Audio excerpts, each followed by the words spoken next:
Okay, so I'm going to get started by welcoming you guys officially. Welcome back. Nice to see you guys. Welcome to everyone joining us online as well.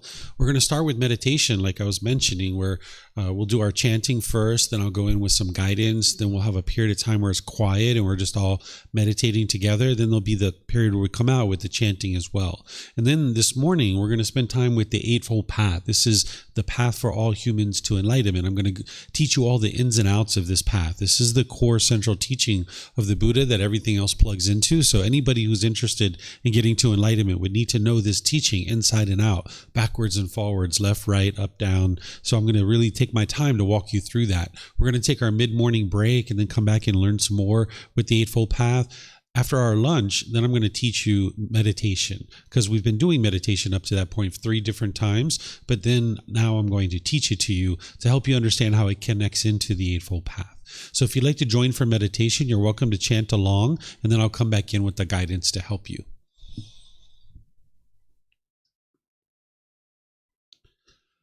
Arahang Samma Sambuddho Mahakawa Bhutang Mahakavanang Apivateyami Savakato Mahakavata Tammo Dhammang Namasami Supatipano Mahakavato Savaka Sangho Sanghang Namami Namo Rasa Bhagavato Arahato Samma Sambuddhassa Namo Rasa Bhagavato Arahato Samma Sambuddhassa Namo Rasa Bhagavato Arahato Samma Sambuddhassa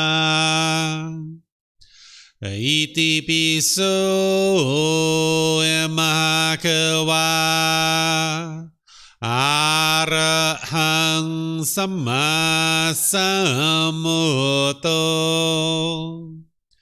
Vicacaranang Sammuno Sakato Rokavitu Anutero Purisa Nama Sati Satatawa Manusnang Poto Bhagavati.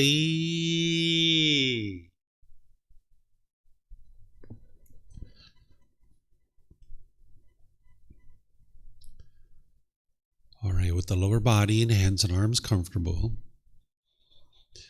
and the upper body erect, just close the eyes and start breathing in through the nose and out through the nose. Here you're just looking to establish the breath, a nice, natural, steady, consistent breath. Not forced or controlled, just a gradual inhale through the nose, experiencing the full breath. And then whenever you're ready, exhale out through the nose. Breathing in and out. Breathing in and out.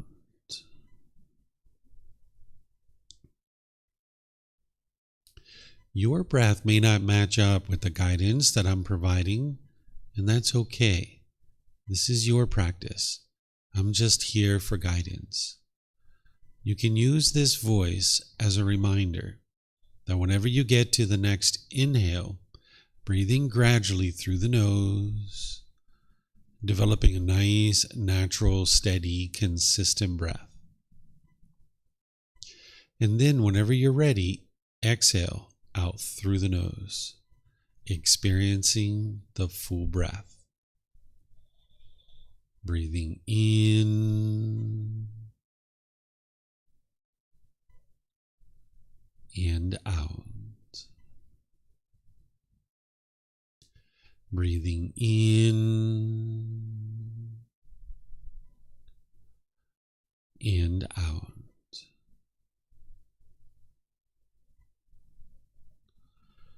With the breath well established, start fixating the mind on the breath, either the sound of the breath coming into the nose or the sensation of air moving over the skin into the nose. The breath is the present moment.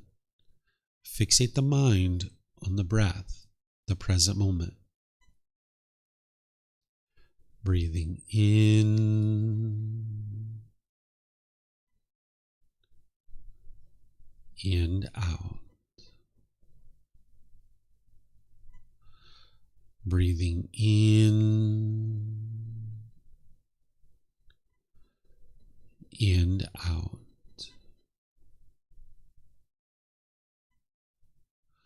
With the mind fixated on the breath, whenever you notice that it moves off the breath, cut that off, let it go, and come back to the breath, the present moment.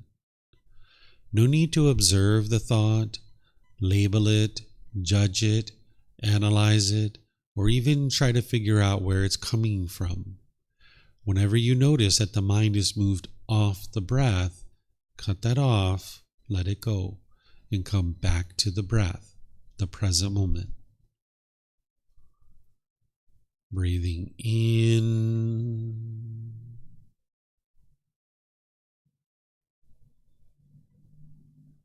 and out. Breathing in and out. I'm going to be quiet now and let you do this work of focusing on the breath, cutting off and letting go anytime the mind moves off the breath.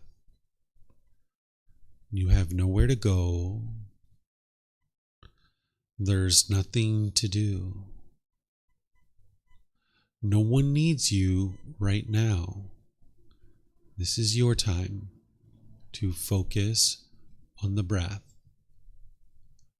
Breathing in and out.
Arahang Samma Sambuddho Mahakawa Bhutang Mahakavanang Apivateyami Savakato Mahakavata Tammo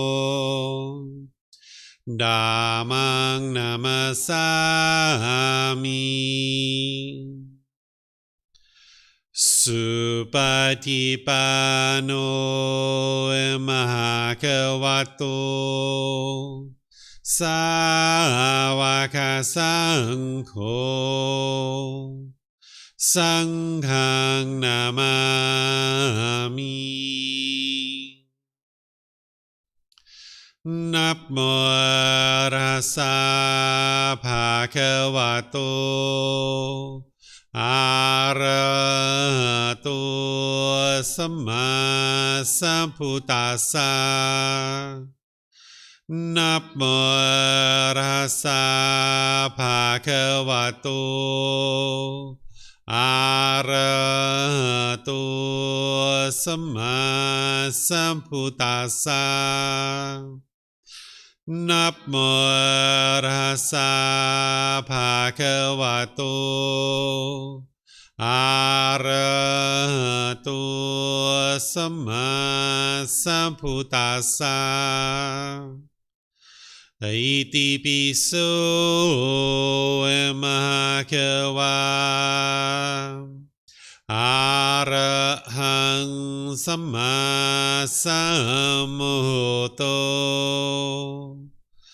Vicacaranang Sammuno Sakato Rokavitu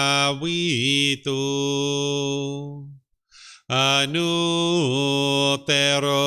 Purisa Dhamma Sati Satatawa Manusang Bhutto Bhagavati.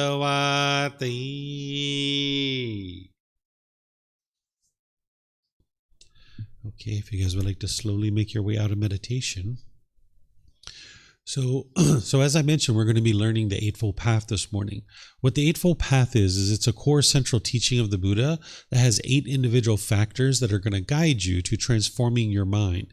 When we talk about developing a life practice, this is the life practice that the Buddha taught that's going to gradually guide your mind to the enlightened mental state. This is a foundational teaching that everybody would need to know in order to get to enlightenment. You wouldn't be able to get to enlightenment without this. So I'm going to walk you through each one of these factors: right view, right intention, right speech, right action, right livelihood, right effort, right mindfulness, and right concentration. We're going to use the original words of the Buddha here to be able to help you understand this Eightfold Path. It's organized into 3 different sections: the wisdom section, moral conduct section, and mental discipline section. One of the ways to think about the Eightfold Path is that if you had a sound system and you were trying to get better quality sound out of those speakers, you might have 8 individual dials that you kind of tweak, constantly tweaking them in order to get a better quality sound out of the speakers. This is the same thing, but it's for your mind. As you tweak each one of these individual dials, it's going to help you perform with your mind better and better because it's helping you to reduce the pollutions. Remember the 10 fetters yesterday, those taints or defilements or those pollutions. This is what's helping you to be able to eradicate those. There's other things you need besides this, but you need to get this well underway in order to be able to really approach any of those other teachings that are going to help you to eliminate the 10 fetters. So just like always, I'm going to pause at different times for you guys to ask questions. So here you guys have the microphones, and online you guys can put that into Facebook, YouTube, or Zoom. In the comment section, I'll be able to see that, or you can raise your hand electronically and ask any and all questions that you like. So this first step, which is called right view, these are the words of the Buddha on right view. He says, "In what, monks, is right view? It is, monks, the wisdom of discontentedness, the wisdom of the cause of discontentedness, the wisdom of the elimination of discontentedness, and the wisdom of the way of practice leading to the elimination of discontentedness. This is called right view. So here in the Eightfold Path, he's providing you guidance that says, this is right view. He's essentially pointing to another teaching, because the Eightfold Path is a core central teaching and all the other teachings plug into it. So what he's doing here is he's pointing to another teaching called the Four Noble Truths. Underneath of this line here, this is the top section of the Four Noble Truths. There's more below this, but I'm just showing you this so that you can build confidence that what he's talking about in right view is the Four Noble Truths. And now what I'm going to do is I'm going to teach you the Four Noble Truths so you can understand what those are. To understand the Four Noble Truths, you need to first understand the three universal truths. These are building blocks that help you to understand the Four Noble Truths. You would understand the Four Noble Truths without these three universal truths. We call them truths because the Buddha knew that they were true. I know that they're true, and other people know that they're true too. But in order for you to benefit, you need to know that they're true. And that's why you don't believe me. You don't believe what I share with you. You don't believe what's on the visual aid. You don't believe what's in the books. You need to be able to listen with eager ears and independently verify what it is that I'm sharing with you. I'm going to walk you through showing you how to learn something intellectually, examining it and investigating it. I'm going to show you how to reflect on it to verify whether it's true or false. And then I'm going to teach you how to practice it, because by integrating it into your life, that's where you're actually going to be transforming the mind. So this first one here, the universal truth of impermanence, what this is describing is how the world is constantly changing, how you're going to see constant change in the world. There's something called conditioned objects. Conditioned objects, they arise, they change, and they fade away. Remember, what the Buddha is doing is he's explaining to you the way the world is. He's not explaining to you the way the world should be. He's explaining to you the way the world is. And when you understand the way the world is, this is what's going to help you awaken to these natural laws so that you can navigate the world more peacefully. And understanding that everything around you is impermanent is a building block to help you understand the Four Noble Truths. So everything around you that you can see, hear, smell, taste, that comes in contact with the body, or any thoughts or ideas that go through the mind, are impermanent. They are constantly changing. These are called conditioned objects. They arise, they change, and they fade away. They arise based on some condition, and because that condition is impermanent, they change, and then they fade away. There are things called unconditioned objects. An unconditioned object does not arise, it does not change, and it does not fade away. Enlightenment is that way. By the time you get to enlightenment, your mind is unconditioned, so it's a permanent mental state. And the natural laws that the Buddha taught, those are permanent as well. They don't change. So they don't arise, they don't change, and they don't fade away. This is why his teachings are timeless. What he taught 2,500 years ago is just as applicable today as it was 2,500 years ago. So there's conditioned objects which arise, change, and fade away. And then there's unconditioned objects that do not arise, they do not change, and they do not fade away. Okay, so this is a little bit of the intellectual learning on the universal truth of impermanence. But now you don't believe it. You take it into reflection to start looking at your own direct experience to see if you can independently verify whether this is true or false. So what you do is you start looking around the world around you to see if you can see and find something that is permanent. Because what I shared with you is everything that you see, hear, smell, taste, that comes in contact with the body, or any thoughts or ideas that go through the mind, are all impermanent, constantly changing. So if you can find something that meets that definition that is permanent, then you've disproven this, and it's not true, right? So what I suggest that you do, because it's a universal truth and you can independently verify this, is start with something that you're familiar with, like this physical body. You're very familiar with it. You can ask yourself, is it permanent or is it impermanent? If it's permanent, that means it never changes. It's always exactly the same. And if it's impermanent, that means it's constantly changing. So what would you say? Is this body permanent or impermanent? It's impermanent, right? Ever since the egg and the sperm came together, it's been constantly changing, right? We get taller, we get shorter, we grow in teeth, those fall out, then we grow new ones. That's change, right? Our hair grows longer, then we cut it and it's shorter. That's change. We get pimples and moles and wrinkles. Our skin complexion changes colors. This is all change of the physical body, right? What about your relationships? Are your relationships permanent or impermanent? Because if they're permanent, you've had exactly the same people in your life all throughout your life. If your relationships are impermanent, you've had people coming and going in and out of your relationships and in and out of your life. So would you say your relationships are permanent or impermanent? They're impermanent, right? What about your bank account? Is your bank account permanent or impermanent? Impermanent, right? It's going up and down and up and down. Some people's goes up, up, up. Some goes down, down, down. What about the weather? Is the weather permanent or impermanent? It's impermanent, right?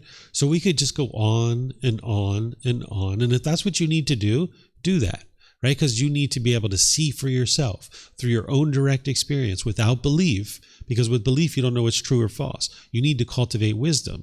And the wisdom that you need to be able to see is that everything around you is constantly changing. There's impermanence in the world. This is a universal truth. I'm going to get to questions at the end of this part right here. So it's a universal truth that things are constantly changing, okay? So once you're able to see that, then you'll know for yourself and have cultivated wisdom. Because you can be walking down the street, you could see a crack in the sidewalk. That's impermanence. You could be walking down the sidewalk here in Thailand. The height of the sidewalk changes as you walk. You're walking up and down the sidewalk. Some streets have sidewalks, some streets don't. This is impermanence. You can look at a fence that has paint and you can see the paint is fading. That's impermanence. You can see green leaves in the tree and you can see brown ones on the ground. That's impermanence. That's change. Things have changed, right? So this is the first universal truth. You're going to need to go around the world so that you can verify that this is true by soaking this into the mind and seeing lots of examples of impermanence.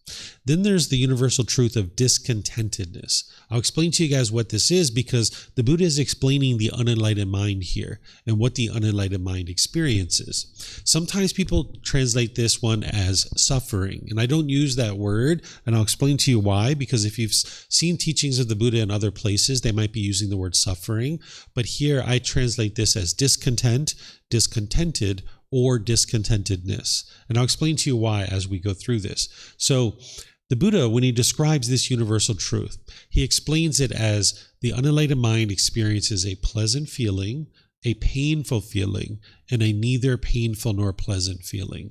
These are the three feelings that the unenlightened mind experiences, and these are conditioned feelings. Based on some condition, the mind is then going to be happy or excited or elated or thrill or euphoria. Maybe you get a raise at work. Maybe your mom's going to come visit you and you get excited. Or maybe you see it's sunny outside and you can go scuba diving, or you can go on a hike and you get so excited. Yay, right? This is a conditioned feeling. Based on some condition, your mind is now forming a feeling. Then there's painful feelings like sadness, anger, frustration, irritation, annoyance, guilt, shame, fear, stress, anxiety. These are all very painful for the mind to experience. And again, these are conditioned feelings. Based on some condition, the mind's going to experience this. Then there's neither painful nor pleasant. I put boredom and loneliness here, but some people say that's very painful for them. So you could consider that a painful feeling if you like, or shyness. Right? Shyness is a very good example of neither painful nor pleasant. It's not painful, it's not pleasant.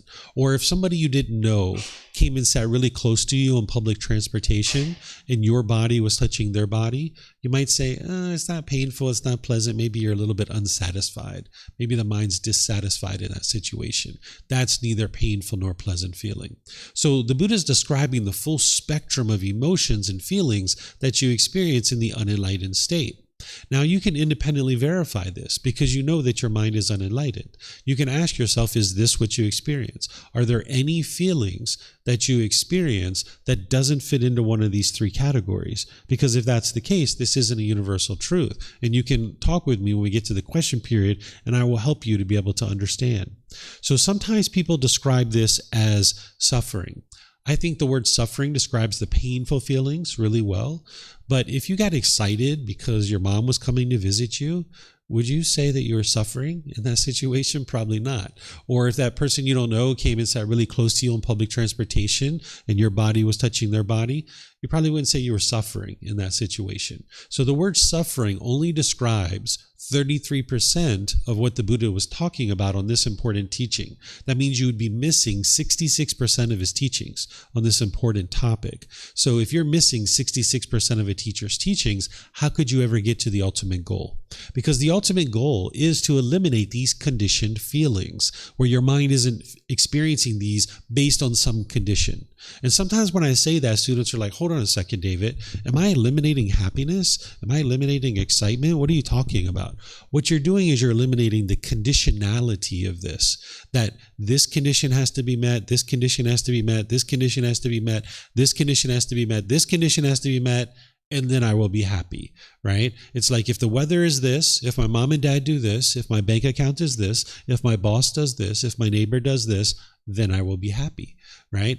Your happiness shrinks when you have conditional happiness. It becomes less and less and less. What the Buddha is guiding you to do is get to unconditioned happiness, where you can just be happy all the time. You can be joyful all the time, where you don't have to have any condition met in order for there to be happiness in the mind. So the mind, when it's experiencing these feelings, it's shaken up, it's unsteady, it's uncalm, it's discontent, it's discontented, or it's experiencing discontentedness. If you've ever been so happy and excited that you like trip and fell, or you dropped something and broke it, then you know that that is discontentedness. The mind is discontent, right? So this is what the unenlightened mind is experiencing. So I would encourage you to use this word discontentedness, because it's much better to describe the full spectrum of feelings and emotions that are experienced in the unenlightened mind. Then there's the universal truth of non-self. This is the solution to one of the problems that the Buddha discovered in the mind. Those 10 fetters that we were talking about yesterday, that very first one, personal existence view, the universal truth of non-self is the solution to that. If you remember back to what I was talking about, what personal existence view is where the mind has this pollution or this taint or this defilement, where it has the misunderstanding or confusion that this body or this mind is you, where the mind is clinging to a self-image or a self-identity, clinging to this, thinking that this is who you are, wanting to be perceived by others in a certain way. And when you're being perceived that way, you're maybe happy. But when you're not being perceived the way you want to be perceived, your mind is maybe frustrated or agitated or annoyed or embarrassed. I gave you some examples. Like if you spilled something on your clothing in a social situation, you might be embarrassed because you want to be perceived in a certain way, and now you're not being perceived that way. So that embarrassment is arising based on the condition that this body doesn't look a certain way. Or maybe you look in the mirror and you see a wrinkle or a mole or a pimple or gray hair, or you're getting a little extra fat here or there. You might be discontent because of that, because your mind's clinging to this body, wanting to be perceived in a certain way by others. Right? This is happening with your self-image. You can remember the example I gave you when I used gel and mousse and I ran it through my hair and wanted every little hair in exactly the right spot before I went to the bus stop, right? Or maybe you've put on clothes, you looked in the mirror, you're like, no, that's not how I want to look today. You put on some other clothes, you're like, no, that's not how I want to look today. And you had to sort through all these clothes, thinking about who is it I'm going to see today and how would I like to look for those people. This is your personal existence view, clinging to this self-image, wanting to be perceived by others in a certain way. And you get pleasant feelings when you're being perceived that way, but when you're not being perceived that way, you get frustrated, agitated, or annoyed, or some other painful feeling. Then there's the self-identity. This is what the mind holds on to as who you think you are, based on your culture, your ethnicity, your sexual orientation, your job or occupation, your nationality, or something like this. This is where I gave you examples like I am American, I am Argentinian, I am Chinese, I am German, I am Lithuanian, I am Mexican, all this I am, right? Whether it's your nationality or your job or occupation, or even like I am a boyfriend, I am a girlfriend, right? If you have that identity in your mind, when you're in a relationship, you'll feel great. But when you're out of a relationship, you won't feel so good. You'll feel uncomfortable. And you might feel like you want to hurry up and get right back into another relationship, thinking that that's going to solve the problem. This is the mind clinging to an identity, thinking that this is who you are. Or say you're like a police officer, and the mind identifies with, I am a police officer. Well, now maybe you do that job for 10 or 15 years, but then maybe you get injured or you get fired or something like this, and you can't do that job anymore. And now maybe you're a taxi driver and your mind's identifying with, I am a police officer. And now you're disgruntled and agitated this whole time because your mind is doing this taxi work, but it's identifying with, I am a police officer. Or if you retire, you might really struggle during that time frame because you feel like a part of you is missing. You don't feel whole anymore. Sometimes people come to Thailand, they say, I need to find myself. I don't even know who I am anymore. I need to find my true self, right? Or maybe you're at a restaurant and 2 tables over, people are saying, all people from Argentina or China or America are so lovely and kind and warm and gentle and friendly. And you're like, oh, they're talking about me, because that's your identity in your mind. But then 2 tables over, somebody's saying something disparaging or degrading, and now you're frustrated or agitated. This is because the mind's clinging to an identity of who you think you are as a person. And what the Buddha teaches you with the universal truth of non-self is that there is no self. That these things don't define who you are as a person. But as long as your mind's clinging to these things, you're not going to be able to get to peacefulness, because it's only a matter of time before people say things either positively or negatively about anything that your mind is clinging to. If somebody says, wow, you look so beautiful in that shirt, it really brings out the color of your eyes. Or, oh, you're so handsome. Wow, you feel great. But now, because of impermanence, it's only a matter of time before somebody says something degrading and disparaging about this physical body, and now you're frustrated or agitated or annoyed. So as long as you're clinging to any of this as who you are, then you'll get frustrated, agitated, or annoyed. And this comes from the mind's confusion or misunderstanding. So what the Buddha teaches you is to realize non-self, is to realize that this body isn't you, this mind isn't you. And there's certain training that you need to do in order to be able to strip all that away, right? So the universal truth of non-self is helping you to not cling to this body or this mind or this self-image or this self-identity of who you are as a person. So we can talk about it intellectually like this, but you need to independently verify it, and then you need to practice it in order to train your mind to be comfortable and peaceful when these kinds of things are going on, and others as well, right? So let me help you see how to intellectually, we already intellectually talked about it. Let me show you how to reflect on it, to verify it, right? So here's how you can verify it. Think about yourself, right? When you were a child, teenager, early adulthood, and then now. Think about who you were as a person, like your character, your personality, and who you thought you were as a person. Has that been exactly the same through all those phases of your life, or has it been constantly changing? It's constantly changing, right? So you can see there's no permanent self. If my arm was amputated, or your arm was amputated, and you only have one hand and one arm, are you less of a person? She says no. Are you less of a person if you only have one hand and one arm?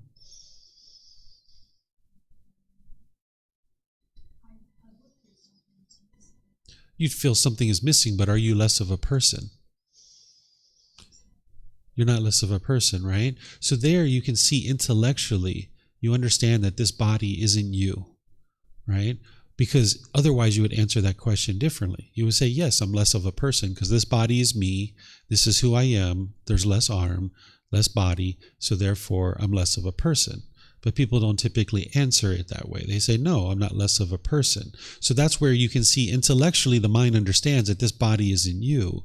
But the confusion, the misunderstanding of the pollution of personal existence view, in the heat of the moment, when somebody says something about this body, that's when the individual becomes frustrated or agitated if they have personal existence view, because there's confusion in the mind about whether this body is you or not.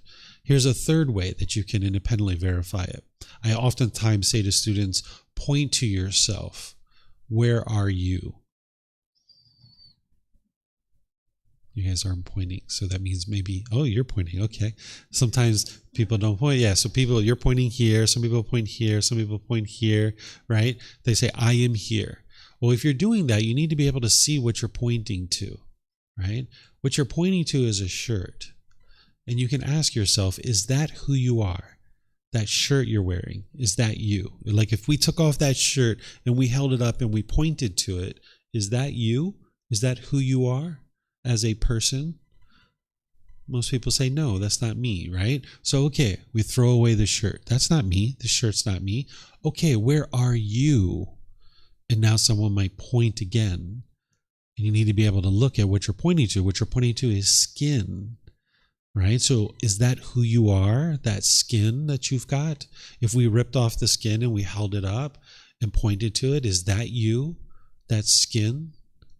That's not you either, right? So, okay, let's throw that away. That's not you. Where are you? And now someone might point again, right? Well, we've got ribs, bones, we've got muscle tissue, we've got organs and fluid. None of those bits and pieces and parts are you. But the confusion, the misunderstanding of the mind is the mind thinks that this is you. So you need to get to a point where you realize that this isn't you, where you can get to the point where you understand that this body was born on a land that is referred to as the USA. And people will refer to someone born on that earth as an American. But this mind doesn't have to adopt that identity, right? But the challenge is that society has another plan for us, right? Society has national anthems, flags, sports teams. Our governments are typically incentivizing us to adopt the identity of I am Chinese, I am American, I am Venezuelan, right? Because now you'll invest in the country, you'll work hard to support the country, right? So all throughout society, we've been encouraged to adopt an identity. In fact, at birth, we were all given labels. My label was David, right? And that label becomes part of the identity. The mind clings to this and starts having character and personality and certain self-image. And we adopt this as who we think we are. I had a student one time, he contacted me for a personal guidance session. And he said, David, I'm having so much trouble since COVID. I said, oh yeah, what's going on? He said, I'm such a great tipper and I go into these places where I normally go, but after COVID, they won't take cash. I have to pay with a card through their computer system. So places like coffee shop, I go in, I order 30 seconds, order my coffee. They flip a screen around and I have to tap to pay and it asks me to tip, 25%, 30%, 35%, whatever. And I'm a great tipper, but I feel so conflicted in this situation because I'm not tipping and they want me to tip and I'm not tipping. I feel so uncomfortable and I don't understand why. And I said, oh, this is your personal existence view. Your mind is identifying with I am a great tipper.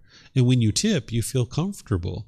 But when you're not tipping, you don't feel comfortable because you've adopted that identity of who you are as a person. But that doesn't define who you are. So in some situations, you will tip. In other situations, you won't. That is just impermanence. But your mind is craving that permanence, right? So this individual had even adopted that identity. Right? So you can adopt any kind of identity in your mind and you need to purge all of that and realize that that doesn't define who you are. Like I am a scuba diver, right? No, I choose to scuba dive, but that doesn't define who I am as a person because I'm not always going to be a scuba diver. Or I don't know if you hike. I am a hiker. I see your backpack over there. Sometimes people identify that way, right? You choose to hike. That's an activity that you choose to do. That might be a hobby that you participate in, but that doesn't define who you are as a person because you're not going to be doing that permanently. And if you cling to that, you'll feel frustrated and less of a person and worth, not having the self-worth when you're not doing that. So the Buddha teaches you not to identify with any of these things as who you are. So we can understand that this body was born on a certain land, but we don't have to identify with that as who we are as a person. So now when somebody says something negative and degrading and they say all Americans are blah, blah, blah, blah, blah, blah, they're not talking about me because I'm not an American. My mind doesn't identify that way, right? It doesn't hold on to that identity. But I know that this body was born on that land, but that land wasn't always called America. previously it was called other things. And in the future, it will probably be called other things. That name is not permanent, right? So this is the three universal truths. And these are building blocks to help you understand the next thing I'm going to teach you. But I'd like to pause and see if you guys have any questions here. If you have any questions, you can put those into Facebook, YouTube, or Zoom. Or in Zoom, you can raise your hand and ask any questions that you like. Or here at the temple, you guys can use the microphones if you like. So does anybody have any questions on these first three universal truths? Looks like we have something coming in here at the temple. You have a question?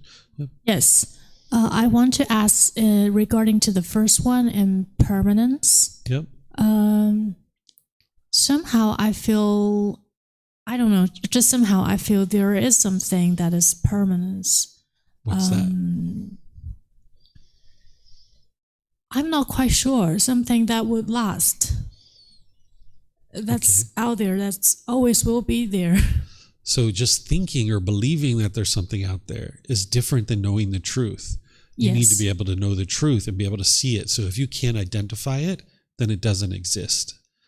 So you need to be able to peer into this and investigate it and be able to tangibly point to it, right? So the Buddha doesn't say there's nothing that is permanent. What he's saying is conditioned objects are impermanent.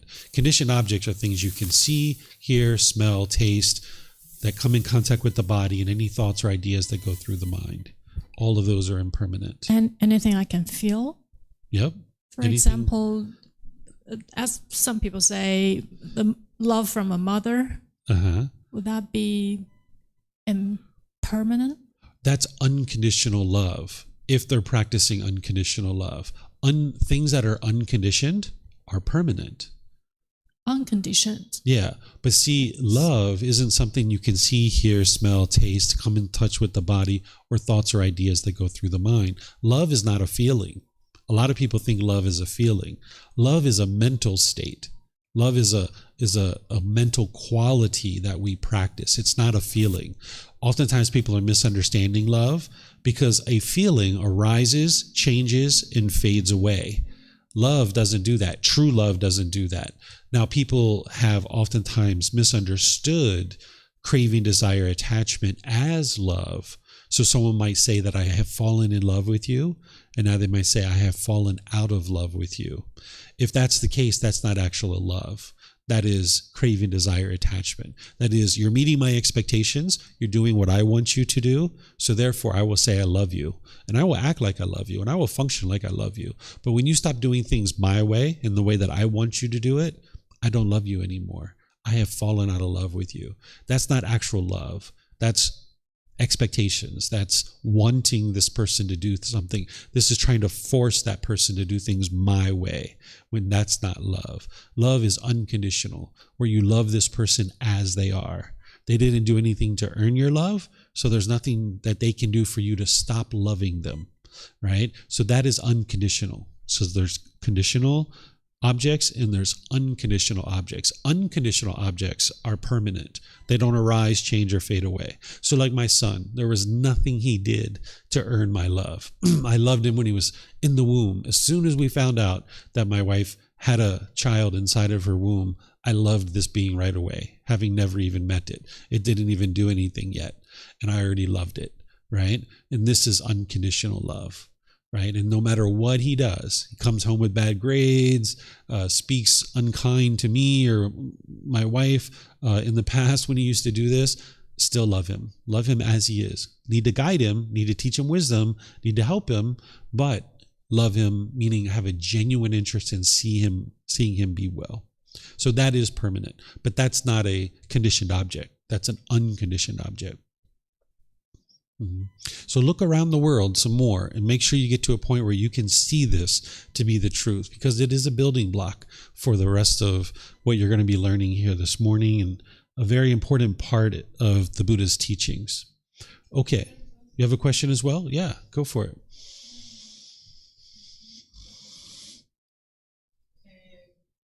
I don't know. Yes. For me, it's a bit difficult to understand the non-self. How do you feel about you? Because you don't identify with anything.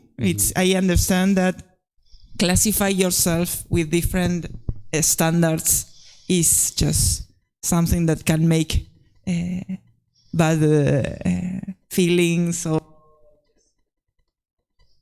The mic is impermanent.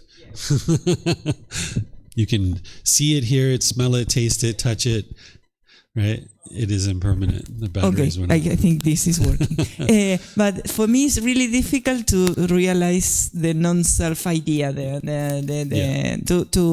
to release all those attachment, those brands we put, no?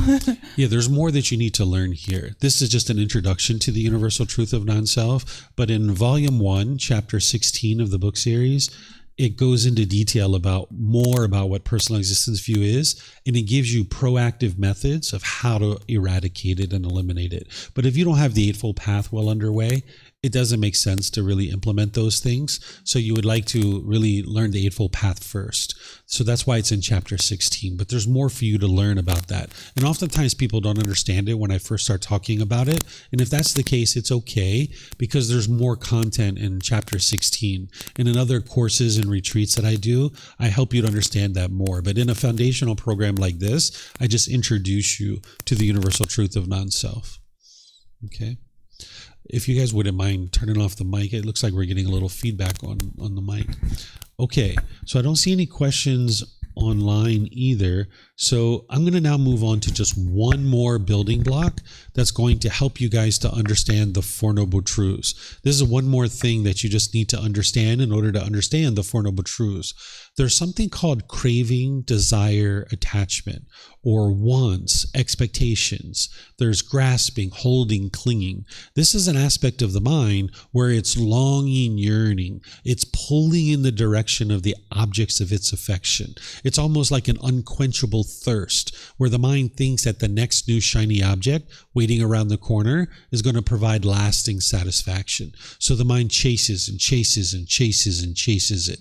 If you've ever been in the mall and you saw a brand new pair of shoes or some new jewelry or a new mobile phone or a video game or something like this, and you're like, oh, I just got to have that. Oh, I just want it so bad. Oh, those shoes are going to look so good on my feet. Oh, I can't wait to get those shoes, right? This is the longing and yearning, right? And I talk about it in the extreme, but there's lighter versions of this too, right? So you need to be able to see that this is an aspect of your mind. It pulls towards something. Thinking something external is going to provide lasting satisfaction. So it chases it and chases it and chases it. It's not the object itself. That's not the craving, desire, attachment. It's the way that the mind is pulling or longing, yearning for the object, right? So it's not the money itself that is the attachment or the craving. It's the way the mind is longing, yearning for the money, right? Or it's not the boyfriend or girlfriend that is the attachment. It's the longing, yearning for a boyfriend or girlfriend. So it's not the new job that is the attachment. It's the mind longing, yearning for it. That's the craving that the mind has. I want this thing, right? Do you guys know what I'm talking about here? Okay, you guys have experienced this. Okay, perfect. All right, so now the Four Noble Truths. This is where you can have a breakthrough to understanding the problem in your mind, the cause of that problem, the elimination of it, and the path forward. With the Four Noble Truths, you would like to independently verify what I'm sharing with you is the truth. You can't believe this. You need to be able to break through to being able to see this for yourself. So I'm going to walk you through in a way that you can learn it, reflect on it, and practice it. So this first Noble Truth is explaining the problem that the Buddha discovered in the mind. Everyone that is unenlightened will experience discontentedness. What discontentedness is conditioned feelings, pleasant feelings, painful feelings, and neither painful nor pleasant. And they're based on some condition. What that means is the mind is going to go up into excitement and feel happy and excited for a period of time. But then you're going to experience sadness and frustration and annoyance, and then you're going to be bored and lonely and shy and embarrassed. These are the conditioned feelings that the mind is experiencing. This is the problem that every unenlightened being is experiencing. The mind's going up and down, experiencing these conditioned feelings. This happiness is not permanent that you experience in the unenlightened state, because then the mind's going to end up in annoyance or frustration or resentment or some other discontent feeling. The cause of this is in the second Noble Truth. Discontentedness is caused by our own cravings, desires, attachments, because the mind wants everything to be permanent when everything in the world is impermanent. Okay, I'm going to explain that a couple of times, say it a couple of times, and I'm going to give you some examples. The discontentedness, the pleasant feelings, painful feelings, neither painful nor pleasant, happiness, excitement, elation, the anger, sadness, frustration, all those painful feelings, the neither painful nor pleasant feelings, those are caused by the mind's craving, the desire, the longing, the yearning, pulling in the direction of the objects of its affection, because it wants these things to be permanent when in reality you live in an impermanent world. Okay, so here's some examples. Think about when you were with a boyfriend or girlfriend, that very first maybe boyfriend or girlfriend, or it's some impactful boyfriend or girlfriend that you had that you were really, really close to. Maybe when you guys first got together, everything was so wonderful. It was magical, right? You guys first got together. There was all these pleasant feelings. You were going to the movies. You were going to dinner. You were having great conversations. They were calling and checking in on you. Maybe you're going for walks in the park. Maybe you were having intimate contact, sexual contact. Oh man, it just couldn't have been better. It was so wonderful right there at the beginning. But then over time, you started having expectations of them, and they couldn't meet your expectations. And then they had expectations of you, and you couldn't meet their expectations. And you guys got angry and frustrated, and now you guys broke up.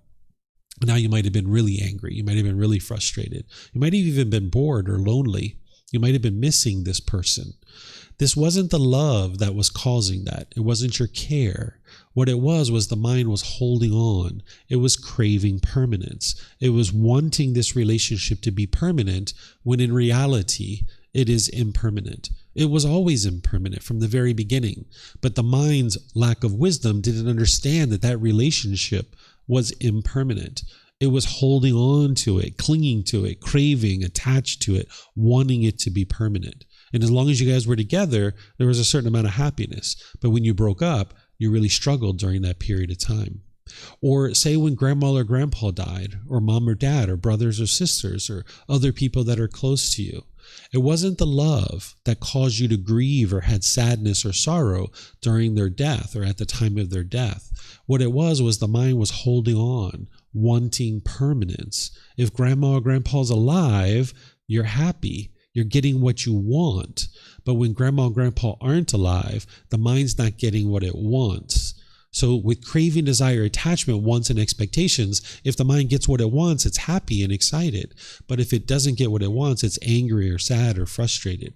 You can think about maybe a wedding. If you've ever been to a wedding and people around you are crying or grieving, or maybe you as well, maybe your brother or sister or your close friend is going off into the world with somebody else at this wedding ceremony. And now people can grieve at a wedding because they're confronted with impermanence. And their mind doesn't understand impermanence. They don't understand that wisdom about the world, that everybody is impermanent in our life. And now if you're holding on to brother or sister, when they're going off into the world with someone else, someone can be grieving because the mind's not getting what you want. Or if you could think back to when your childhood, when you got dropped off at school the first time, or if you ever seen kids get dropped off at school, they cry and cry and cry and cry because their mind's holding on to mom and dad. They thought mom and dad were permanent. And here they go at 2.5, 3 years old, sometimes 6 years old. Here they go off into the world without mom and dad. They thought mom and dad were permanent. They cry and cry and cry. They're so upset.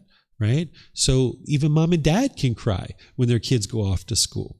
It's not the love because they're going to school. This is wonderful for them. They're going to get educated. It's not the love that's causing that. It's the mind craving permanence and the mind's holding on. Here's an example that doesn't include relationships that'll help you. Let's just say you bought a brand new car and you saved up all this money for this car. You were so proud of this car. You drove it off the parking lot. People were looking at you, thinking you're so successful and admiring your new car. Maybe you park it at a store. You go inside, and when you come out, there's a scratch on your car. Oh my goodness. You'll probably be so frustrated, so angry. You've been saving for this car for 5 or 10 years, and now there's a scratch on my car. Well, it's not the scratch that's causing the anger or frustration. And it's not the person who scratched your car. What's causing the frustration is the mind's craving permanence. It's wanting this car to look permanently beautiful. And it's just not possible. This car is going to get a scratch. It's only a matter of time, right? The paint's going to fade. The tires are going to need to be changed. The upholstery is maybe going to get ripped or torn on the inside. This is normal. But if the mind is craving permanence, in this situation, it'll be angry or frustrated or some other discontent feeling. Or say you had applied for a job, right? And now you have an interview coming up tomorrow and you're waiting for like an email for the meeting instructions to be able to log into Zoom and meet.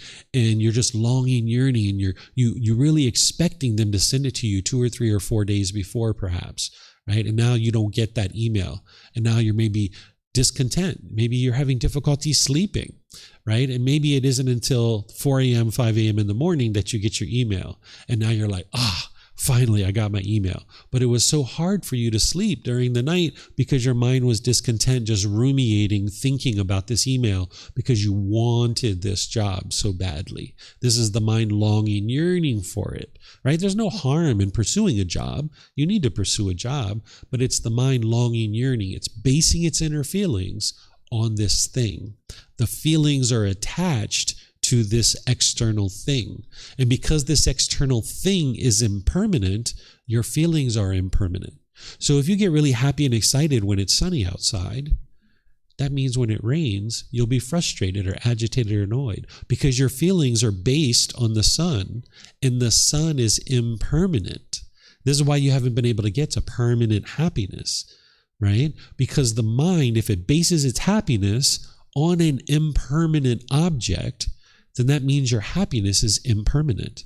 So if you base your happiness on whether you have a boyfriend or girlfriend or not, you can only be happy when you have a boyfriend or girlfriend. If you base your happiness on your bank account, you can only be happy when your bank account is a certain level. When your bank account goes down, you're frustrated or agitated or annoyed. This is the craving for permanence, right? So this is the intellectual learning part. And remember, you're not believing any of this stuff. Now you need to take it into reflection to independently verify if what I'm sharing is true. So take a recent situation where you've been frustrated or agitated or annoyed or some other discontent feeling. It might have been this morning. It might have been yesterday. It might have been last week. What was it that your mind wanted? What were you craving? What were you desiring? And if you would have got what you wanted, you would have been happy. But if you didn't, since you didn't get what you wanted, your mind was frustrated or agitated or annoyed, right? Now, at that time, you might have been trying to blame somebody else because that's what the mind usually does. It looks for somebody else to blame because in the unenlightened mind, there's ego. This is like superiority, arrogance, right? Like I'm perfect. Everybody else is the problem, right? So the mind looks for somebody else to blame, right? But get that out of the way. Get that ego out of the way. Because what I'm sharing with you is your mind is causing your own discontent feelings. And you need to look at each one of these situations and try to figure out, what are you craving? What are you desiring? Because I'm sure you've been in arguments where you've been adamantly trying to convince people that they were causing you to be angry.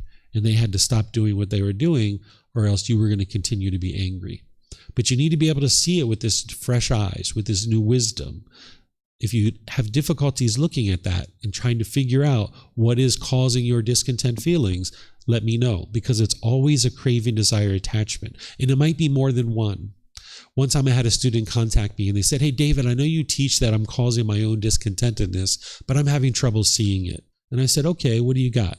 They said, "Well, I went to work the other day and I came home and my wife had this craft project all over the house.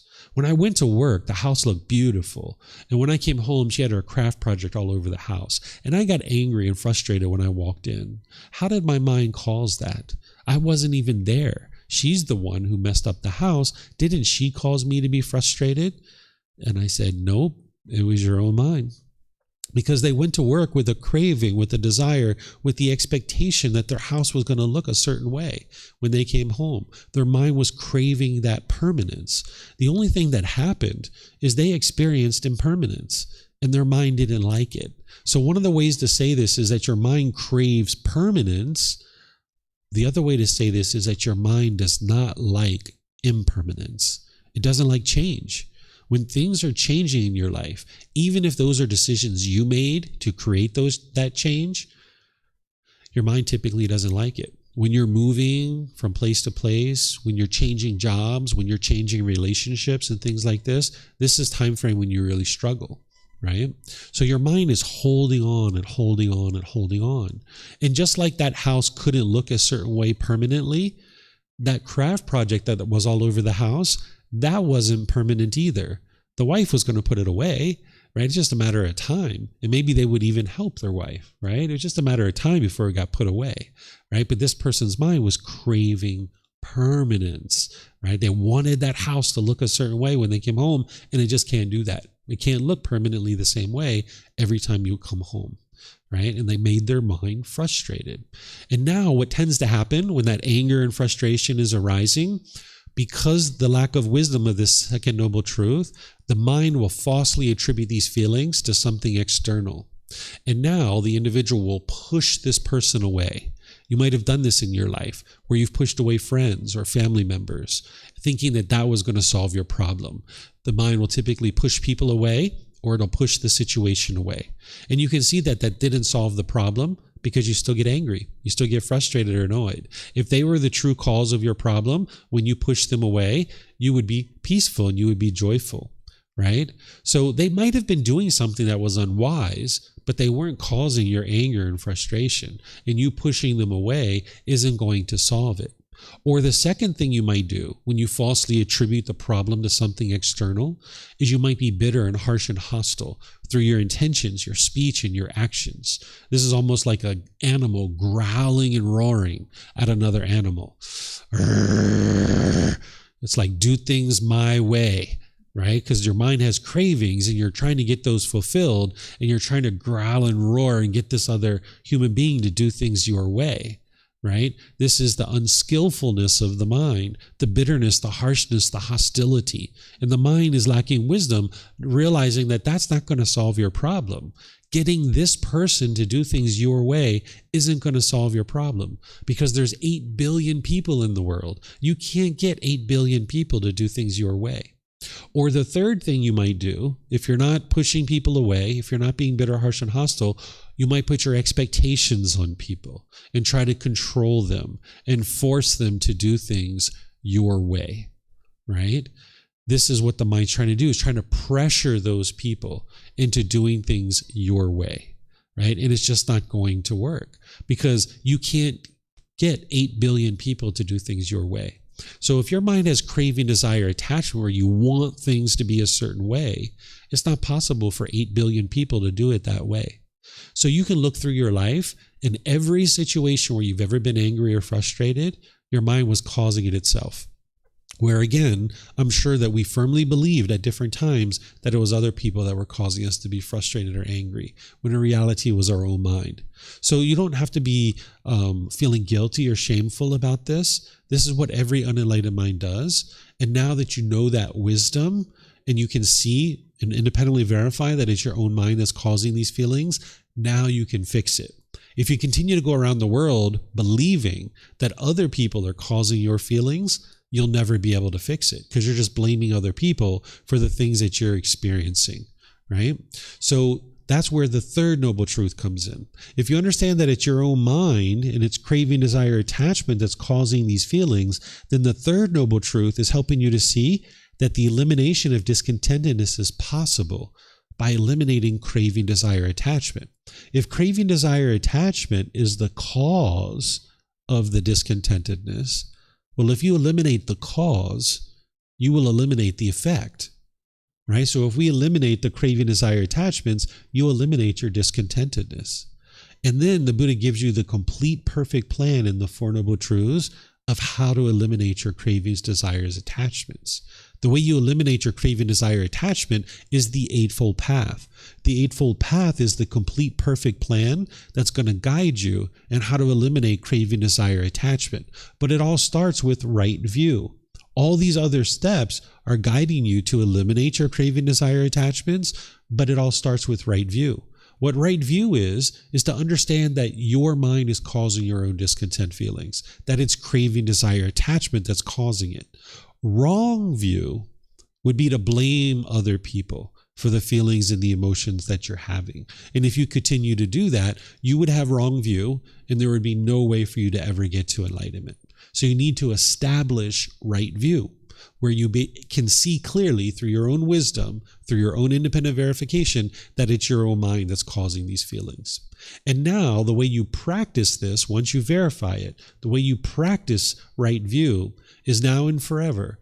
Whenever your mind is discontent, rather than looking external to blame other people, look internal, look within your own mind. Sit down and have a conversation with yourself and try to look at what is it that your mind's craving. So for example, if you go to the airport and your flight's delayed and you're noticing frustration coming up, rather than being bitter and harsh and hostile to the airline people, they didn't cause your frustration. Your mind is craving for this flight to be on time. And it's just not possible for every plane to be on time. That would be permanence, right? There's going to be a maintenance issue. There's going to be a crew issue. There's going to be a weather delay or something like this. There's going to be some impermanence. Not every single flight is going to take off on time. That's normal. That is impermanence. And when your mind has a craving for permanence and you encounter this impermanence, your mind's going to have a difficult time with that unless you've trained your mind to understand. So when you have this craving, desire, attachment, and you notice the frustration arising, you need to look inward to be able to see, what am I craving here? Because ultimately your mind needs to let go. But the mind doesn't know how to let go, and that's what I'm going to teach you as part of this Eightfold Path. But do you guys have any questions on right view? I would like to be sure. Yeah, ask any questions. For those of you guys online, you can put that into Facebook, YouTube, or Zoom, or you can raise your hand in Zoom and ask any questions that you like. Yes. Would you mind if to go to the previous page? Sure. Thank you. So the discontentedness is caused by our own cravings, I understand. But I want to ask, regarding to the third category of the feelings, the dull kind of in the middle, not pleasant, not suffering, right. That feeling, for example, feeling bored or feeling lack of motivation. I'm not quite sure what kind of craving I was looking for when I feel bored. So yeah, each situation is different, but generally you're looking for stimulation, you're looking for interaction, you're looking to be active with doing something. So the mind is at home by itself, nobody's around, there's no activity going on, you're just kind of sitting there feeling bored, right? There's going to be specific things that your mind's looking to do and it's wanting to do, and that's where the rest of the path is going to help you. That's where mindfulness comes in. You're going to need to cultivate this mindfulness. What mindfulness is, you'll hear by the end of the morning, is that it's helping you to build awareness of mind so you can look inwards and be introspective and reflective. But this is cultivated. This is a quality you're going to need to cultivate. Some of these cravings, desires, attachments right now, you probably don't have insight into them. But once you develop your mind and you've cultivated the qualities, you'll be able to look inward and start to discover what are these cravings. So it's not always going to be exactly the same craving, but with something like boredom, there's some kind of craving for stimulation or some kind of activity that the mind wants to do. And that's why it's now bored, because it's used to go, go, go, go, go, go, go, go, for example. Thank you. I think feeling bored might not be the best description. More to clarify,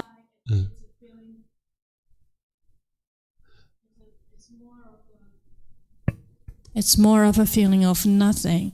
Like exactly because I know that's craving. By craving, I don't get what I want. I better just let go of everything. Then I drop myself into a field where I just feel nothing. Do you remember the other day when we were here for game night and we were playing board games? Yes. And then we went outside to have food? Yes. And you, again, don't think about this as thinking you're a bad person or anything like that. But right away, you were like wanting to still play games. Do you remember? Yes. You're like, hey, you guys want to play a game? Like while we're eating? The mind wasn't satisfied to just sit there and eat and maybe have conversation. It wanted to also do this game. Right? There was more stimulation that the mind wanted. It didn't want to let go of the gaming and wanted to do something else. Do you see that? Yeah. So that's what your mind's doing, is it's craving. And we talk about craving in the extreme, but there's lighter versions of it too, right? There's like a spectrum of craving. So it wasn't like you were longing, yearning to play games. It was just like, no, I want to be doing something other than eating. I can't just sit here and eat. This is where people will like look at YouTube while they're eating because their mind needs that stimulation. That's what I do. Yeah. So you're going to need to get rid of that. That's your mind being overstimulated. You're going to need to get comfortable with just eating. And that's okay. Because if you look at YouTube all the time, your mind's not going to be content to just sit there and eat. And that's why when we ate, you weren't comfortable to just sit there and eat. You wanted to be doing something else along with it. Where what you're going to hear me talk about here in a little bit is how you can practice singleness of mind and just do one thing at a time. So your mind, when it's bored, it's craving stimulation. It's craving interaction in some way because you just haven't trained your mind how to just be comfortable and content with what is. It's always wanting something else. It's kind of like the grass is always greener on the other side. It always wants something that it doesn't have. Okay, I've got food, but I want food in games, right? And okay, now I don't just want food in games. I want everybody to play, right? Or I want this, I want this, I want that. The mind's always wanting something else. It's never content with what it's got. It's always seeking external satisfaction. Okay? Yep.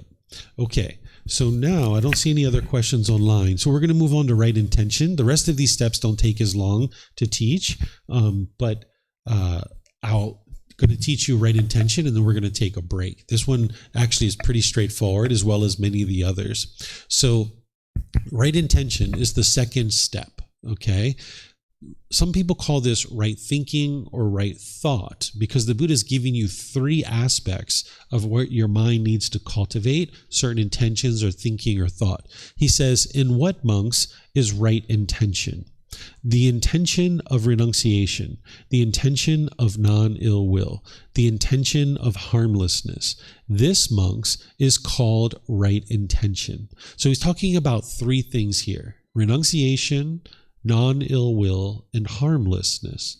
What the intention of renunciation is the willingness to let go and give up your false ideas, your false beliefs, your false opinions, and your unwholesomeness. Because there's certain false beliefs that your mind currently has. If you're getting angry or frustrated or annoyed or agitated, there's certain false beliefs that your mind has. Like, for example, your mind might be craving permanence, right? Where that's a false belief that this world is not permanent.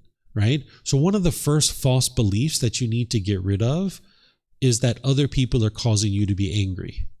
Right? If your mind isn't willing to let that go, if your mind isn't willing to have the intention of renunciation, then you'll never get to enlightenment. So essentially what the intention of renunciation is having an open mind and realize that you don't currently know everything about this world.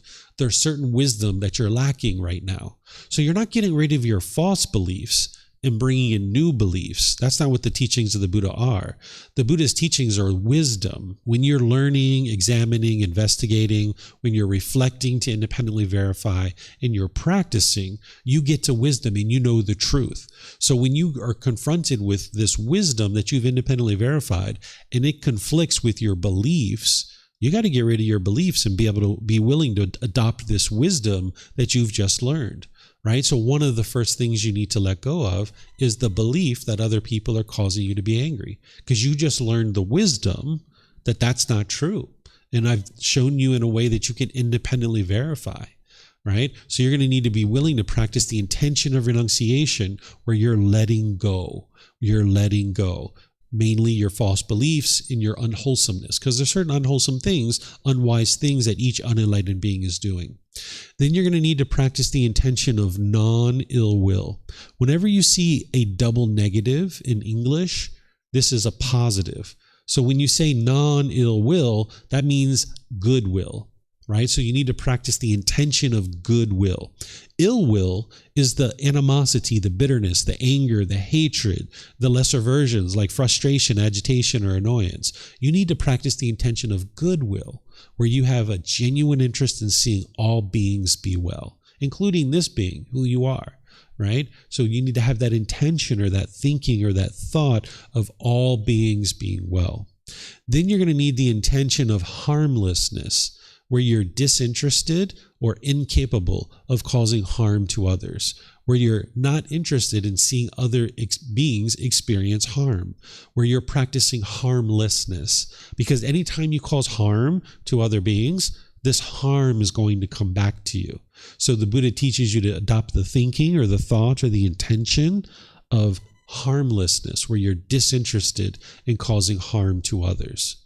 Okay? So this is the right intention, the intention of renunciation, non-ill will or goodwill, and then harmlessness, being disinterested in causing harm to others.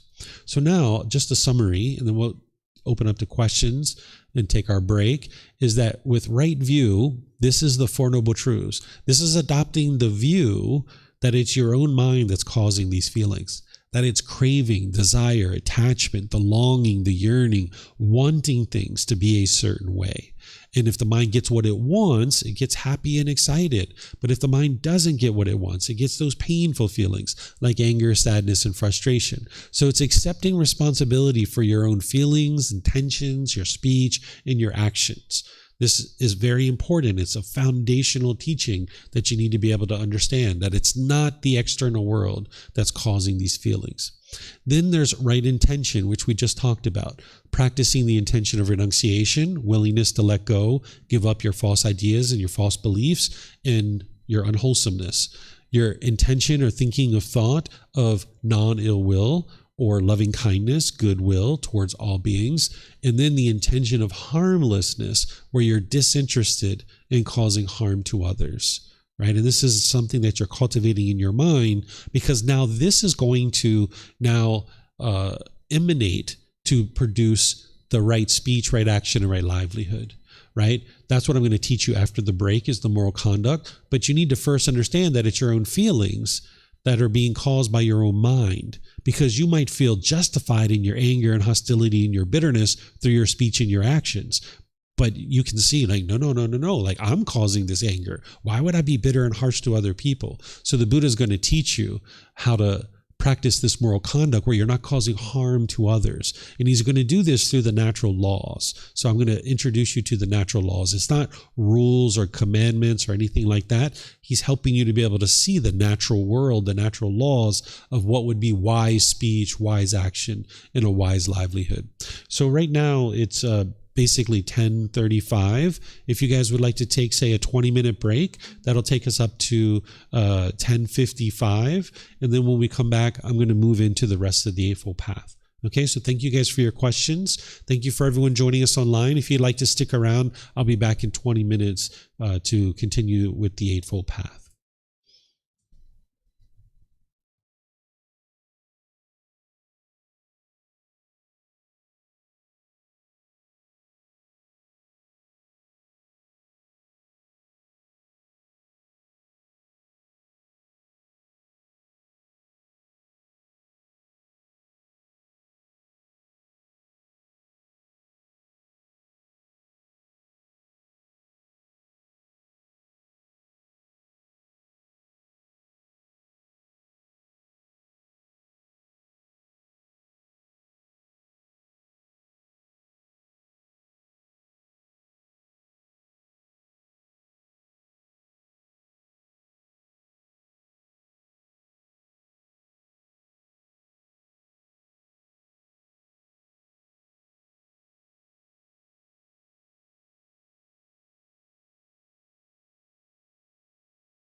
Okay, we're going to keep moving along here on our journey to understanding the Eightfold Path. I see there's someone in YouTube who's asked a question about extrasensory perception, I think it is. If you could describe that more of what you're meaning there and flesh out your question a little bit more, I'd be pleased to help you. If you could just kind of help me to understand what you think of in terms of that and what your question is, that would be great. Okay, so now moving into the moral conduct section of the Eightfold Path, and then ultimately the mental discipline section. We're going to teach right speech, right action, and right livelihood. This is the moral conduct. Whenever you're learning moral conduct from the teachings of the Buddha, it's important to understand that what he's teaching you is the natural law of karma, of cause and effect, or action and result. He's showing you how your moral conduct is going to produce a certain result. And when you purify your moral conduct, when you function wisely through the natural law, you're going to see you're going to have wholesome results coming back to you. But when you are practicing unwisely, you're going to experience unwholesome results coming back to you. While you can't make other people discontent or angry or frustrated or any of those other discontent feelings, you can create an environment where they're craving, desire, attachment can get triggered. And when you're making any particular decisions about your moral conduct, you would like to do this wisely so that then when you enter into a conversation or whatever it is, that you can have the best results. But if you don't understand this natural law of karma, of cause and effect, or action and result, you'll go into a conversation with all the best intentions in the world, what you think are the best intentions. But if you're not practicing right intention and you're not practicing right speech, there's the potential for this conversation to not go very well. So whenever you see moral conduct from the teachings of the Buddha, he's not teaching you rules or commandments. He's not trying to convince you what you should or shouldn't be doing. He's just helping you see this natural law of cause and effect, or action and result. And when you function wisely, you will experience wholesome results or wholesome karma. And when you function unwisely, you will experience unwholesome results or unwholesome karma. So essentially, it's your life, it's your decisions, and it's your results. So he's going to help you see the natural law around speech, actions, and livelihood so that you can essentially clean up the way that you're interacting with others. And this is going to produce the very best results for you in your day-to-day life. So here, the first one is right speech. His words are, "In what, monks, is right speech? Refraining from lying, refraining from slander, refraining from harsh speech, refraining from frivolous speech. This is called right speech." So here he's talking about 4 things that would be wise to eliminate in terms of your speech, because all of these things are based in craving, desire, attachment. Remember, he's guiding you on the Eightfold Path to eliminate craving, desire, attachment, because that's the cause of your discontent feelings. And whenever you're making decisions through craving, desire, attachment, it's going to produce unwholesome results for you. So lying, slander, harsh speech, frivolous speech, this is all going to cause unwholesome results. And if you've ever done any of these things, you can independently verify that this is true. So for example, lying, when we were growing up as children, we all lied, right? We can see that it produced unwholesome results. What lying is coming from is a craving. There's an underlying craving, desire that the mind has. And if it tells the truth, the mind thinks it's not going to get what it wants. But if it lies, the mind thinks, maybe I'll get what I want, right? But now people are going to discover your lies, and they're going to find that you're untrustworthy and undependable, unreliable. And now, like in a professional environment, you're going to really struggle in that situation because people aren't going to be willing to work with you. Or like in a personal environment, if you've ever done a lot of lying, you know that your mind was kind of obsessively figuring out what you said to one person versus what you said to another, what you said to another. And this makes it very difficult for you to experience peace and joy in your day-to-day life if your mind is constantly trying to figure out what you said from one person to the next to the next. So if you just speak the truth, never have anything to worry about because you're always speaking the truth, and people will see you as dependable, reliable, and trustworthy. Then slander. This is like gossip or damaging someone's reputation. If you're damaging someone's reputation, even if what you're saying is true, you're causing harm to this other person, and this harm will come back to you. At the height of this, people get murdered. Right? This is why you see like investigative reporters who are on the news talking about someone, and next thing you know, they end up dead. Remember, the teachings of the Buddha aren't explaining to you the way the world should be. He's explaining to you the way the world is. And the way the world is if you damage other people's reputation, you're causing harm. They're going to want to cause harm to you. At the least bit of this, if you're gossiping and slandering with people, when your back is turned, they're going to be gossiping and slandering about you. You're going to find it very hard to have friends and wholesome relationships. So whenever you're gossiping and slandering, this is also coming from craving, desire, attachment. It's kind of like you're entering into a room and everybody's got a candle and you've got a candle too. And you think that if I put out somebody else's candle, my candle will shine brighter. The mind is trying to look good in front of other people and try to look wholesome in front of other people. And it thinks that if I push somebody down, if I degrade and diminish other people, then I will look better. But in fact, it's just the opposite. When you're gossiping and slandering about people, it actually makes you look worse in the public eye, right? So you would like to eliminate any kind of slander or gossip. Harsh speech is your tone, your tempo, and your word choice. Oftentimes when that anger is arising based in the craving, desire, attachment, the mind becomes bitter and hostile and harsh through your speech, right? So you're going to need to pay attention to your tone, your tempo, and your word choice, because if you're harsh and bitter, this is coming from your craving. The mind wants something, and it feels like if I fear this other person into doing things my way, that I'm going to get what I want. So the mind tends to be harsh and bitter and hostile when it has a craving, desire, attachment in the mind. So you're going to need to learn how to speak gentle. So you're going to need to pay attention to your tone, your tempo, and your word choice. And that's in every language that you speak. So in the Thai language, we have very easy ways to make sure people know that we're speaking gentle, right? There's all kinds of words and tones. If you hear the Thai people here in Thailand, you can hear they speak very gentle to each other because it's baked into their language, right? So depending on what language you speak, if it's English or Chinese or Spanish or whatever, you're going to need to look at these different languages and see how is it that you can structure the way you speak that is, gentle, where you pay attention to the tone, the tempo, and the word choice. And it's going to be different than the way that you speak right now, right? Because the way you speak right now isn't necessarily using gentle speech. So you're going to need to pay attention to that. Then there's frivolous speech. Frivolous speech is like idle chatter or unpurposeful, unbeneficial speech, where there's an underlying craving and you just want to talk and talk and talk and talk. If you've ever been around someone like this, or if you've ever been this person, it's kind of like yada yada yada yada yada yada yada yada yada yada yada yada yada yada. Yada yada yada yada yada. They're just talking and talking. They're just pointless talk. And people are like, oh my goodness, when are they going to stop talking? Like they're just 10, 15, 20, 30 minutes. It's not even a conversation. It's broadcast, right? They're broadcasting to other people. So if you're that kind of person where you're doing that, people are going to tune you out and you're going to be uninfluential with the people around you. So you're going to need to eliminate any kind of underlying craving to just randomly talk and talk and talk and talk and talk. There's no harm in talking and communicating, but you would like to be purposeful and beneficial, clear and concise and to the point, right? That will make sure the person that you're talking to has to do the least amount of work to understand what it is that you're saying. Whereas if they have to do a lot of work to understand what you're saying, people aren't going to be interested in listening to you. Okay, so this is the top level of understanding of right speech. And this is going to help you to purify your mind, getting rid of craving, desire, attachment as it relates to your speech. But this is just one level of understanding. There's a deeper level of understanding with right speech. Because remember, the Eightfold Path is a core central teaching that everything else is plugging into.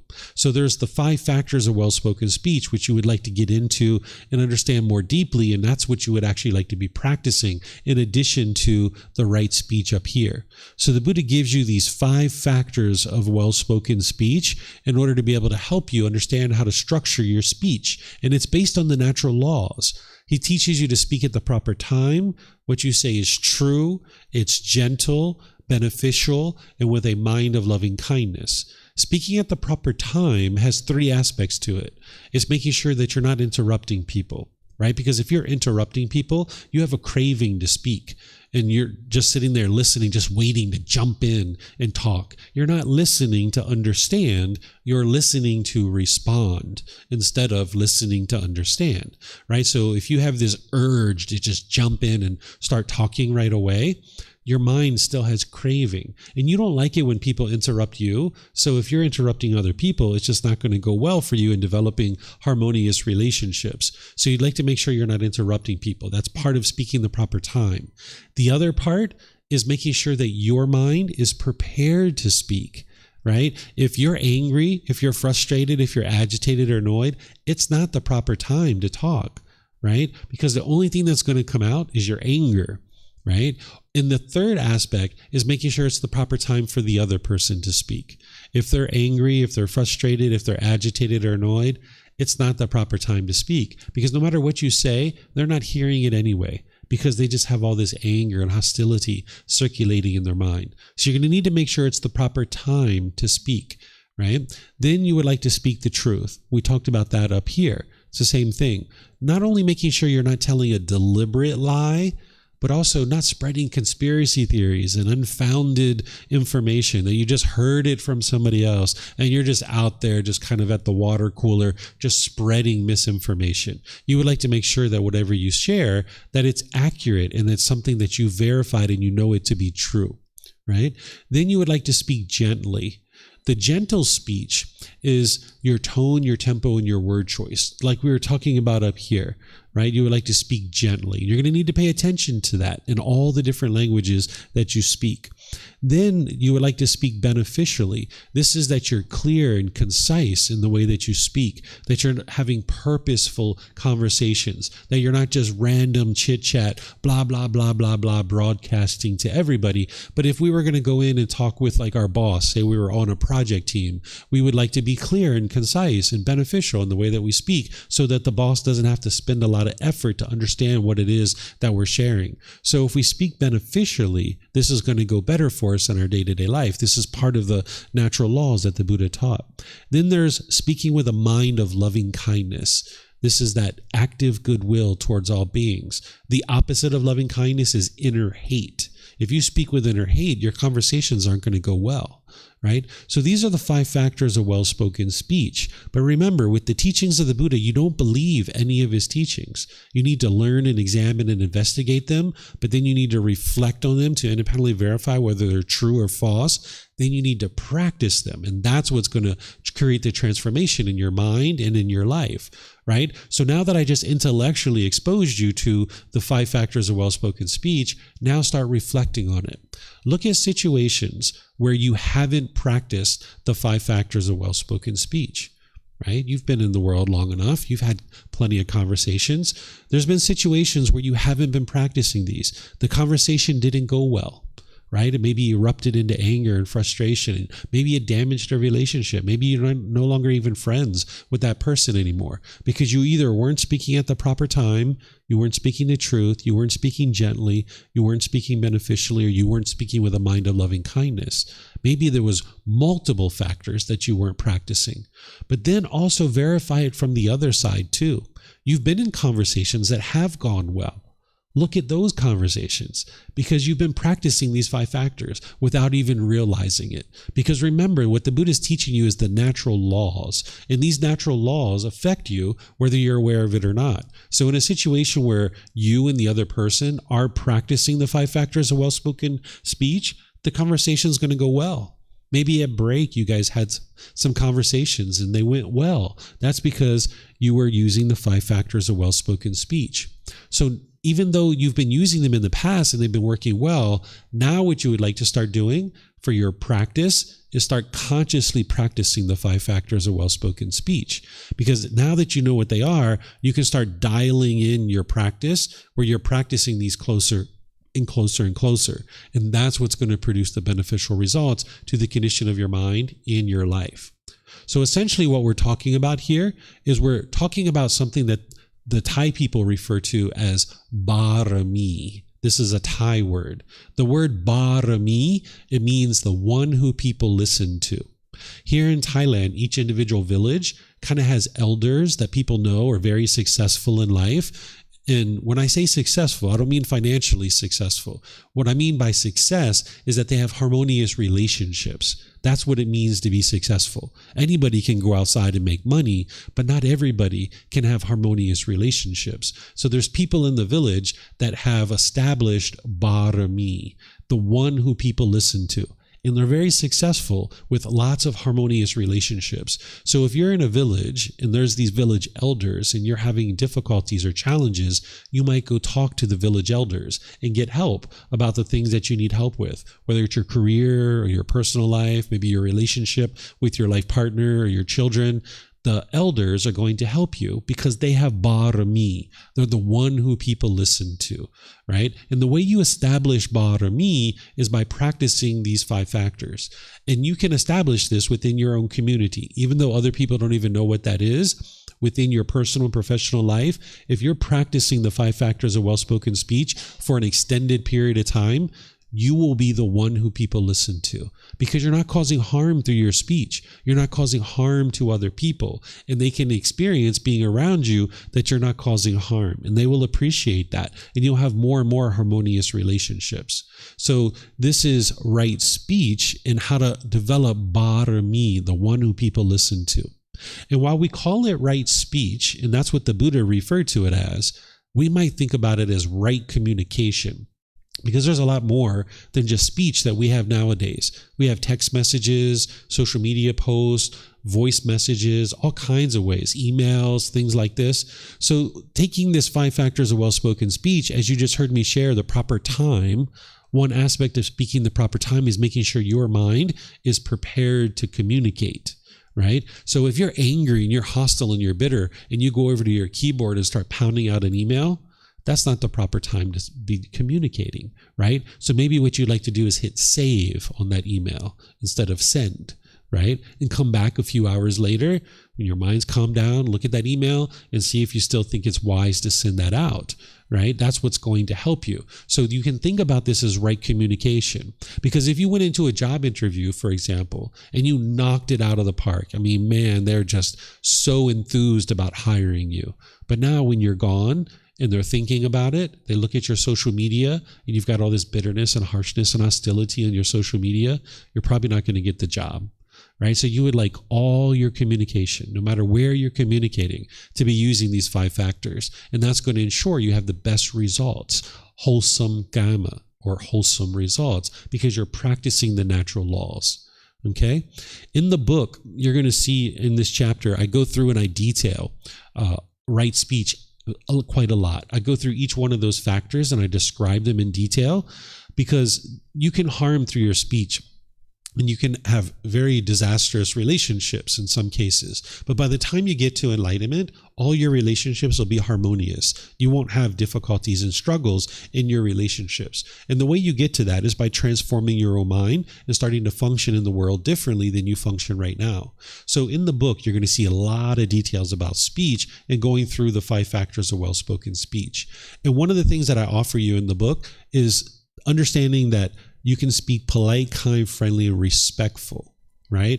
Now, you're going to need to know the 5 factors of well-spoken speech. That's what's going to guide you to enlightenment and harmonious relationships. But between now and, say, the next 3 months or 6 months, as you're developing your understanding of the 5 factors of well-spoken speech, you might be in a few situations where you just can't remember the 5 factors of well-spoken speech. But if you can remember to speak polite, kind, friendly, and respectful, that's going to get you headed in that direction of the 5 factors of well-spoken speech. So if you're having a memory lapse and you just can't remember the 5 factors, remember polite, kind, friendly, and respectful. That's the way you would like to be speaking in all situations. You would like there to be no room in your life for a negative relationship, none at all. And you probably have some of those right now. And you're going to need to work on your own mind to transform it and maybe improve those. But ultimately, you can get to the point where all your relationships are harmonious. And it's going to work really well when you have your speech improved, right? So this is right speech. Then there's right action. This is the 4th step on the Eightfold Path. Here, this is the words of the Buddha. He says, "In what, monks, is right action? Refraining from taking life, refraining from taking what is not given, refraining from sexual misconduct. This is called right action. So here, again, the Buddha's not giving you rules or commandments. He's not telling you what you should or shouldn't be doing. Those are choices for you to make. What he's helping you to see is the natural law, that if you cause harm to others through your bodily actions, that harm is going to come back to you. And he's giving you 3 really big, impactful ones: killing, stealing, and sexual misconduct. But he doesn't give you an exhaustive list, right? He couldn't imagine all the different things that you could have done with your body in order to cause harm to others. So he's giving you 3 really impactful ones, and then you're going to need to figure out the others. Notice he doesn't say, don't walk up to someone and punch them in the face. He doesn't tell you that, right? But if you're a wise person and you understand right action, you understand that that's an unwise thing to do. Because if you walked up to someone and punched them in the face, the natural law of karma, of cause and effect, is they're probably going to punch you back. Or they might pull out a gun or a knife, or their friends or their family might start attacking you, right? So you know it's unwise to punch someone in the face. Right? Or the Buddha would have never been able to imagine to say, it's unwise to drag your suitcase through the aisle of a plane and run over people's feet and bump into their knees, right? Because planes didn't even exist during the lifetime of the Buddha. So he wouldn't have put something like that in here. But if you understand this factor, that he's teaching you not to cause harm with your bodily actions, then you understand to navigate the world where you're not causing harm through your bodily actions. So here are 3 really big, impactful ones that he's helping you to be able to understand. And then you're going to need to be observant of your bodily actions, ensuring that you're not causing harm to anybody around you through your bodily actions. So we're going to explore this in more detail tomorrow when we get to the 5 precepts. The 5 precepts explode this and give you a lot more illuminating language than just what he's talking about here. Here, he's just giving you kind of a summary version. But in the 5 precepts, he expands it and he helps you to understand it in more detail. So, for example, this refraining from sexual misconduct. Someone might say, well, what is sexual misconduct? Well, you'll see it in the 5 precepts. He goes through detail and he explains what sexual misconduct is. He talks about like having sex with minors, having sex without consent, like raping people, or having sex outside of relationships that you're currently in.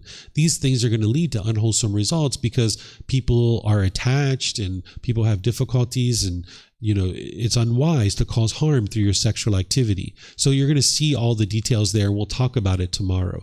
But I'd like to give you guys a heads up that this doesn't include same-gender relationships. Sometimes when people see sexual misconduct, they must imagine that somehow the Buddha must have taught that same-gender relationships are unwise. This isn't actually true. The Buddha was aware of same-gender relationships during his lifetime because they've been happening all throughout the humanity. There's never been a time where all men had sex with women and all women had sex with men. There's never been a time in history like that, because that would be permanence. And we understand the universal truth of impermanence. So you're going to see the Buddha not describing same-gender relationships as part of sexual misconduct, because 2 loyal, loving, consenting adults choosing to have sex with each other, who are they causing harm to? Right? If it's a male and a male, or female and a female, or 2 opposite genders, they're not causing harm to anyone. They're loyal, loving, consenting adults having sex with each other. Right? So this is how wise the Buddha was, that 2,500 years ago, he already understood that same-gender relationships doesn't cause harm. So we have people today that don't understand this, right? So this is how wise this individual was. He's teaching you the cause and effect, the natural law of karma. So we'll explore this tomorrow when we get to the 5 precepts. I'm going to expand this for you and show you his exact words where he in detail explains what sexual misconduct is. Okay? There's other bodily actions, as I mentioned, besides just killing, stealing, and sexual misconduct. He also talks about substances that cause heedlessness. He talks about gambling. He talks about other things like this too. So he doesn't give you an exhaustive list. There's others as well.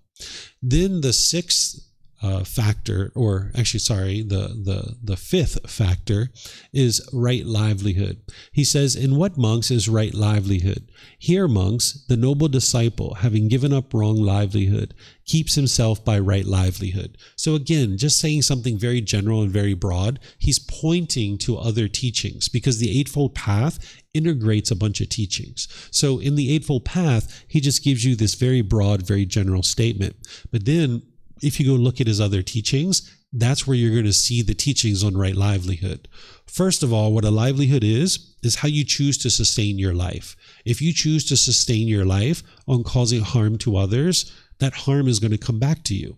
So he's giving you guidance about how to not cause harm through the way that you sustain your life. And what you're going to see in a moment, he teaches you how to perform your livelihood in a wise way that you'll be able to have success in your livelihood. So this first teaching, it's helping you to understand 5 businesses that would cause harm to others, and therefore harm is going to come back to you. This is business in weapons, living beings, meat, substances that cause heedlessness, and poisons. So these are 5 things that are designed to cause harm to others. And if you base your livelihood and how you choose to earn an income, for example, on any of these 5 things, then harm is going to come back to you. So remember, the teachings of the Buddha aren't belief. So you can independently verify this. You can walk through each one of these and you can see for yourself how it causes harm and how harm will come back to you. But let's just take one of them. Let's take substances that cause heedlessness, right? These are like drugs and alcohol, substances that pollute the mind, that create unattentiveness or unalertness, right? So this is how you reflect on it. Let's just say I was on the street corner selling crystal methamphetamine into the community, cocaine, things like this, heroin, right? I'm causing harm to the community and I'm supporting myself. My livelihood is this. Well, now, standing on the street corner, selling those illicit drugs, these people are going out and robbing and stealing and doing other things in order to bring me money, right? They're causing harm in the community themselves. So now, standing on the street corner, since I'm causing harm in the community, I can get beat up, I can get murdered, I can get robbed, I can get arrested, I can get addicted to these substances myself. This is all harm that's coming to me as a result of choosing to cause harm in the community, right? This is the cause and effect of the natural law of karma.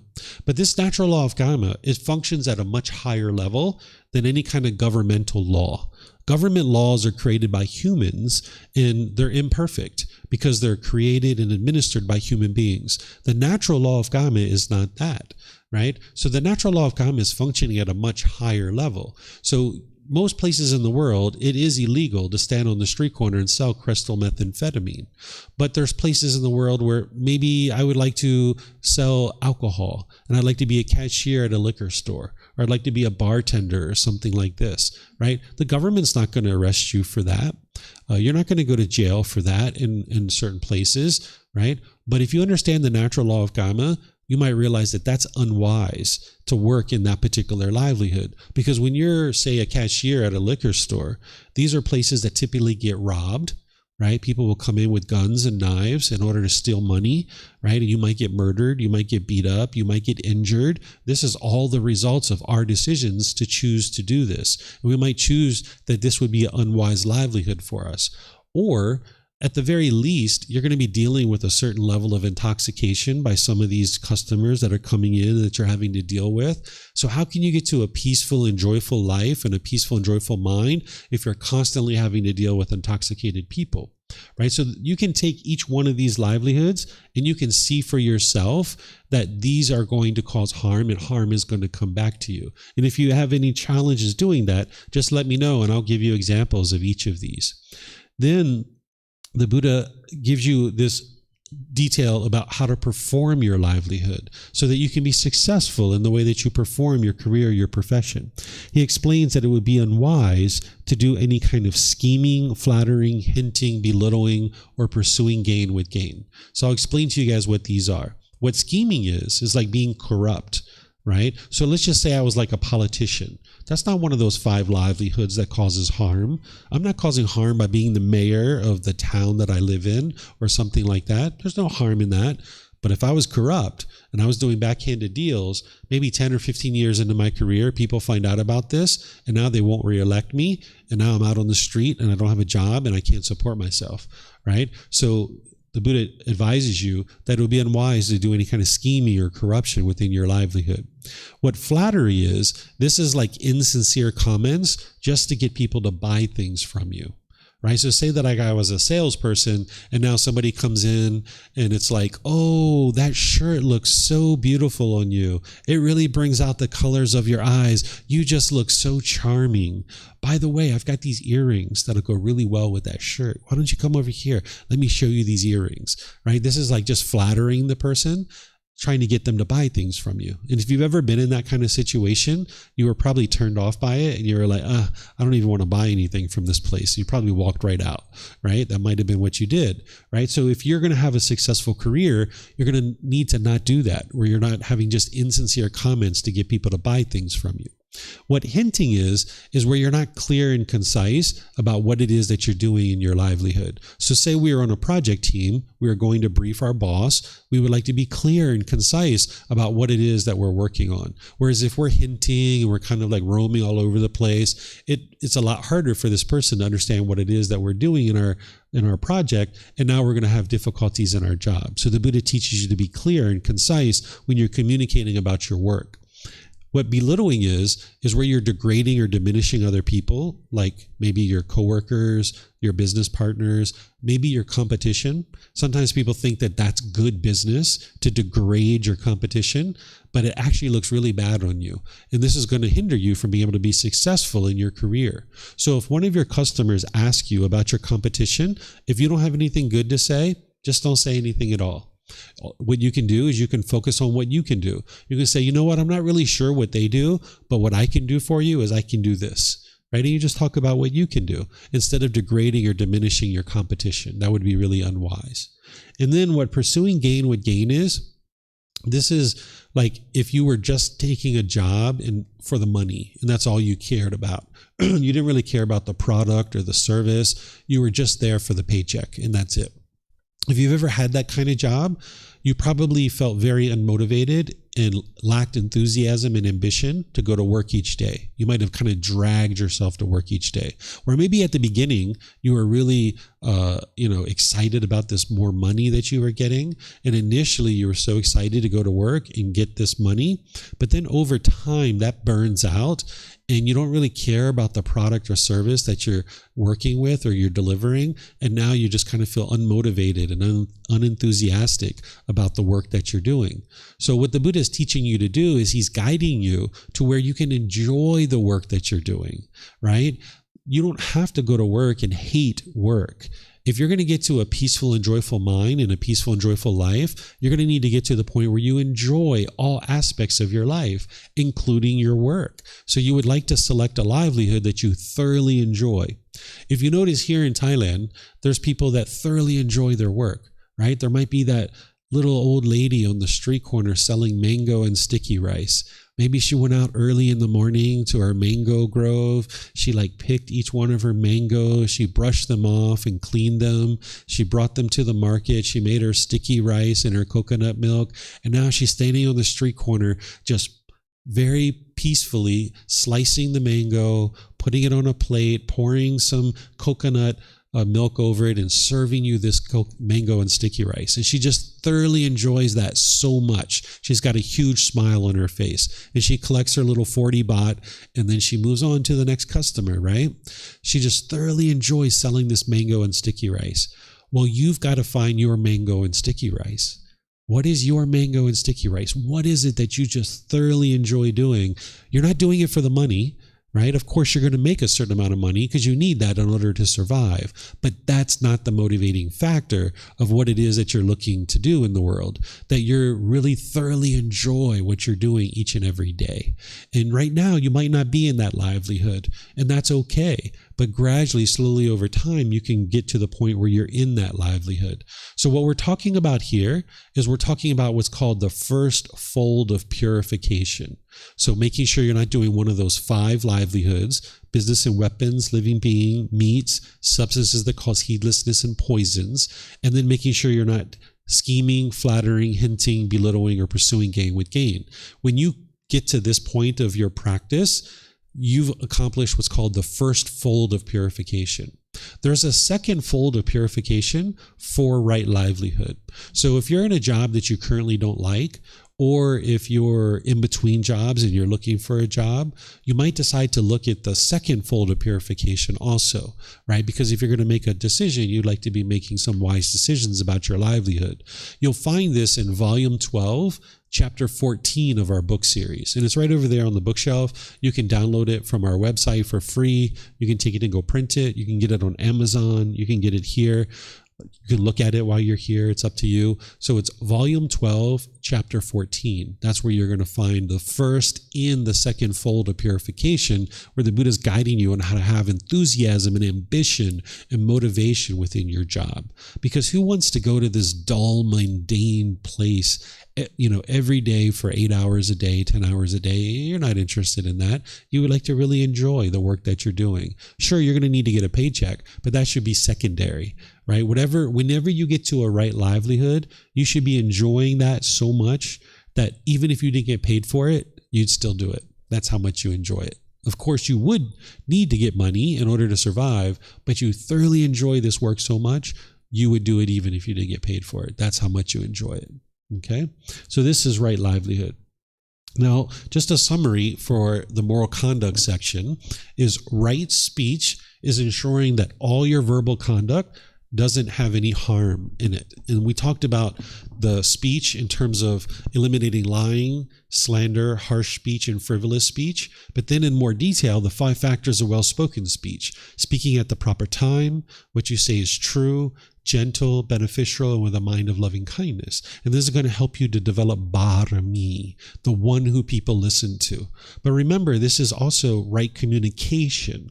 All your communication, text messages, social media, emails, you would like to be using the 5 factors of well-spoken speech. Then we've got right action, which is ensuring all your bodily actions are harmless, where you're not causing harm in the way that you navigate the world. Sometimes if you watch Thai people walk around, they'll even hold their clothing against their body, because when they're walking through a group of people, they're not even interested in their loose clothing tapping up against somebody, because they would like to be sure that they're not impacting other people with their bodily actions. So whether you choose to do that or not is a choice for you to make, but you can observe that with the Thai people. Sometimes they're very observant of their clothing even, and making sure that that's not being impactful to people as a bodily action. Then right livelihood is ensuring that the way that you choose to sustain your life, that you're not causing harm to others, and ultimately you get to a point where you're very enthusiastic and you have ambition and motivation in the work that you're doing. And then that'll help promote more and more peacefulness within your mind and within your life. If you don't like the job that you go to each day, you're not going to get to peace. You're not going to get to this permanent joy that the Buddha is guiding you to accomplish. So do you guys have any questions on the moral conduct section? And remember, for those of you guys online, you can put that into Facebook, YouTube, or Zoom, or you can raise your hand in Zoom and ask any questions that you like. So it looks like we have a question coming in here at the temple. Yeah. Yes, I have a few actually. Mm-hmm. First one is regarding to speech and action. Mm-hmm. We should avoid doing harm. And I feel sometimes it's hard to decide whether it's harmful. For example, I have a breakfast in a restaurant, and I don't like it. I would write a review that would be harmful for the business of this restaurant. But on the other side, it could be beneficial for other tourists to know that this might not be a good option. Yeah. But, they can listen to their own they can see with their own eyes and taste with their own tongues. But I wonder if this is a wise action for me to do. Yeah, so you can give reviews online, and you can do it in a constructive and productive way that actually helps the business. I actually just had this experience a couple of weeks ago. I was up in Chiang Rai staying at a hotel, and it was a wonderful hotel, but the food was a bit off. It wasn't really well cared for. I gave them a 5-star review because their service in the whole place and the beauty of the place was amazing. Gave them a 5-star review. But then inside the review, I said, hey, great hotel, great service, had an outstanding time. The water park was amazing. Some things that I would suggest is to pay closer attention to the food and maybe upgrade the food and improve that. And then there was another suggestion I gave. I suggested that they have a electronic EV charger for cars because I have an electric car, and we had to go somewhere else in order to get our EV charged, which was no big deal, but it would have been nice to have one at the hotel. And a lot of hotels are doing that nowadays. So I gave them suggestions. It wasn't like degrading and disparaging. It wasn't like, oh, the worst food I've ever had. It was so horrible. I wasted my money and blah, blah, blah, blah, blah. No, I just, gave them a constructive feedback and said, hey, your hotel was great. Excellent service. These were the things that I noticed that were great about the hotel. Here are some areas that you might decide to look at. And they appreciated that. So that's not going to produce unwholesome results for you. Whereas if you get in there and you're degrading and disparaging in your review, people, now that you're damaging their reputation, you're going to experience that coming back to you. So there is a way to give reviews in a constructive way rather than breaking somebody down and degrading them and disparaging them, which is what we typically see in Google reviews and places like this.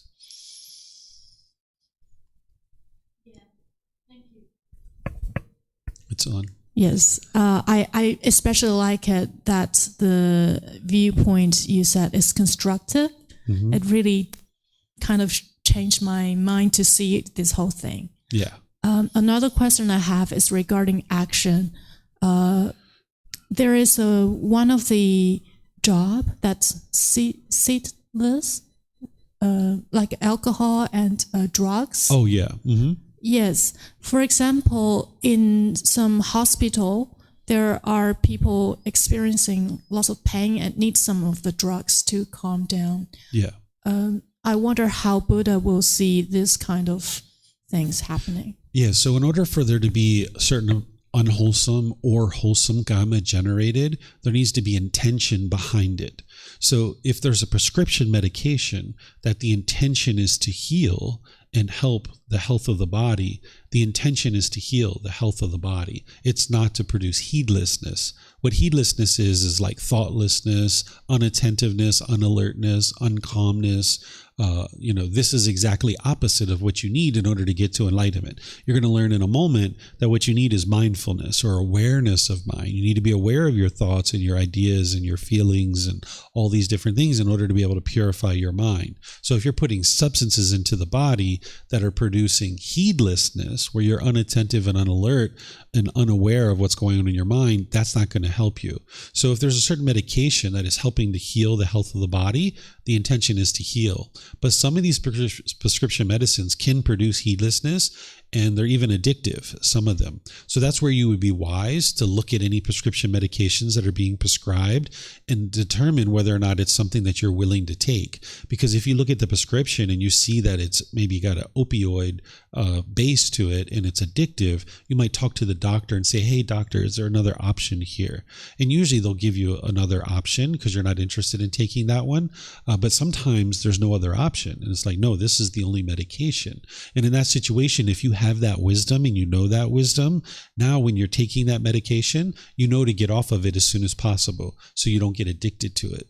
So you're going to need to make wise decisions to be able to understand what it is that you're putting into the body, what is the effect of it, and what would I like to do in terms of the decisions to get away from this if that's what I need to do. So prescription medicines can be helpful and beneficial.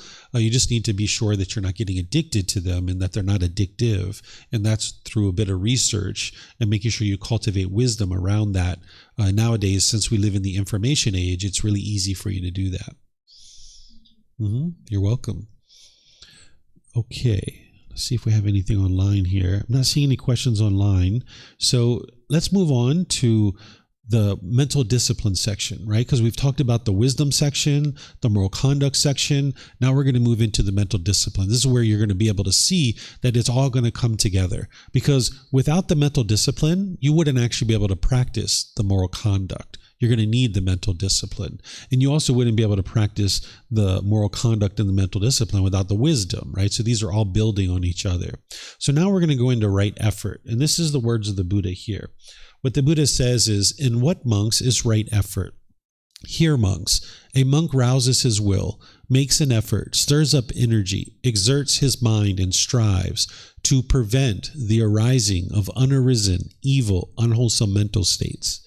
He rouses his will, makes an effort, stirs up energy, exerts his mind, and strives to overcome evil, unwholesome mental states that have arisen. He rouses his will, makes an effort, stirs up energy, exerts his mind, and strives to produce unarisen, wholesome mental states. He rouses his will, makes an effort, stirs up energy, exerts his mind, and strives to maintain wholesome mental states that have arisen, not to let them fade away, to bring them to greater growth, to the full perfection of development. These are 4 efforts that he's describing that an individual needs to cultivate in the mind in order to purify the mind. So what I'm going to do here is I'm going to help you to see what it is that he's teaching, and I'm going to give you examples so you can understand how to apply this. So what he's teaching you is to prevent unwholesome mental states from arising in the mind. So there's certain unwholesome mental states that are not currently in your mind right now. And what he's saying is apply the effort to prevent those from ever coming into the mind. A good example might be killing another human being. You probably have no interest in killing another human being. It's like the farthest thing from your mind right now. And what the Buddha is saying is apply the effort to prevent that kind of thing from ever coming into your mind, because you know it's going to produce unwholesome results in your life. Then he's teaching you to abandon unwholesome mental states that have arisen in the mind. Right? So there might be certain unwholesome mental states that are in your mind right now. Say, for example, somebody's in a current relationship and they have a craving to have sex outside of their existing relationship. Well, if you know that's going to cause harm to your relationship and that craving is coming up, you need to apply the effort to abandon that out of the mind. Right? That's going to produce the best results for you. Or say you have anger, or frustration, or irritation that's rising up in the mind. This is an unwholesome quality of mind. You're going to need to apply the effort to abandon that out of the mind. Then there's producing unarisen wholesome mental states to arise in the mind. So there's certain wholesome mental states that your mind doesn't have right now. And you're going to need to cultivate those. You're going to need to bring them into the mind. You're going to find out things like generosity are really important for your development on the path to enlightenment. This is where you're giving and sharing more than is strictly required in any given situation without any expectation of anything in return. This is going to help train your mind to let go. Because remember, with the Four Noble Truths, the problem is your mind, or the cause of the problem is your mind's holding on. It wants things to be permanent. You're going to need to train your mind to let go. And generosity is one of the things that does that. And when the mind has craving, desire, attachment, it tends to be selfish. It wants things to be self-pleasing all the time. It's unwilling to share with other people. So when you're practicing generosity regularly throughout your day, you're training your mind to let go.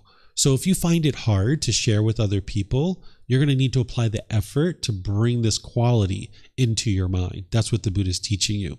Then there's compassion. This is another example. Compassion is the concern for the misfortune of others, right? The opposite of this would be like indifference, where you could care less about what's happening with other people. You see that homeless person on the street, you're like, so what? I don't care. It's not my mom or dad. It's not me. I don't care.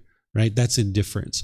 The other side of that is where you're worried or having anxiety. Oh my goodness, these children don't have food. What are we going to do? Right? This is like the worry and anxiety. The middle way is practicing compassion, where you have concern for the misfortune of others. So if you find your mind is indifferent, or you find that your mind is overactive and having anxiety and worry, you're going to need to apply the effort to bring this wholesome quality of compassion into your mind. Whether you choose to act upon that or not, that's another question, right? But you're going to need to cultivate the mental state of compassion in your mind, where you have concern for the misfortune of others. You're not worried. You're not having anxiety, but you're also not indifferent either. You just have concern for others' misfortune. Then the fourth one is maintain wholesome mental states that have arisen, not allowing them to fade away, and work to increase their growth in the mind. This is like certain wholesome qualities that you currently have in your mind. You're going to need to apply the effort to support them, encourage them, bring them to full growth and full perfection and full development in your own mind, right? So an example of that might be loving kindness. You probably have loving kindness in your mind to a certain degree. You're probably loving and kind in certain situations. But in other situations, you might be angry. You might be bitter. You might be hostile. That's because your loving kindness hasn't been brought to full growth and full development and full perfection. You're going to need to apply the effort to do that in these situations. And that's what's going to help transform your mind. Or say sympathetic joy. What sympathetic joy is where you have joy for others' success, even if you didn't contribute to it. So maybe you have joy for others' success. Maybe someone comes up to you at work and says, hey, I'm going to go to Thailand next year. I'm thinking about planning this trip. And you're like, oh, I've been to Thailand. It's a great place. They have some wonderful mango and sticky rice. There's this lady on the corner. She's got a big smile on her face. She's amazing mango and sticky rice. Or, oh, they got these Thai massages. You're going to absolutely adore those. They're so wonderful, right? So you might have this sympathetic joy for them in that situation. But let's just say you're in another situation. Let's just say you're at work and there's a new position that opens up.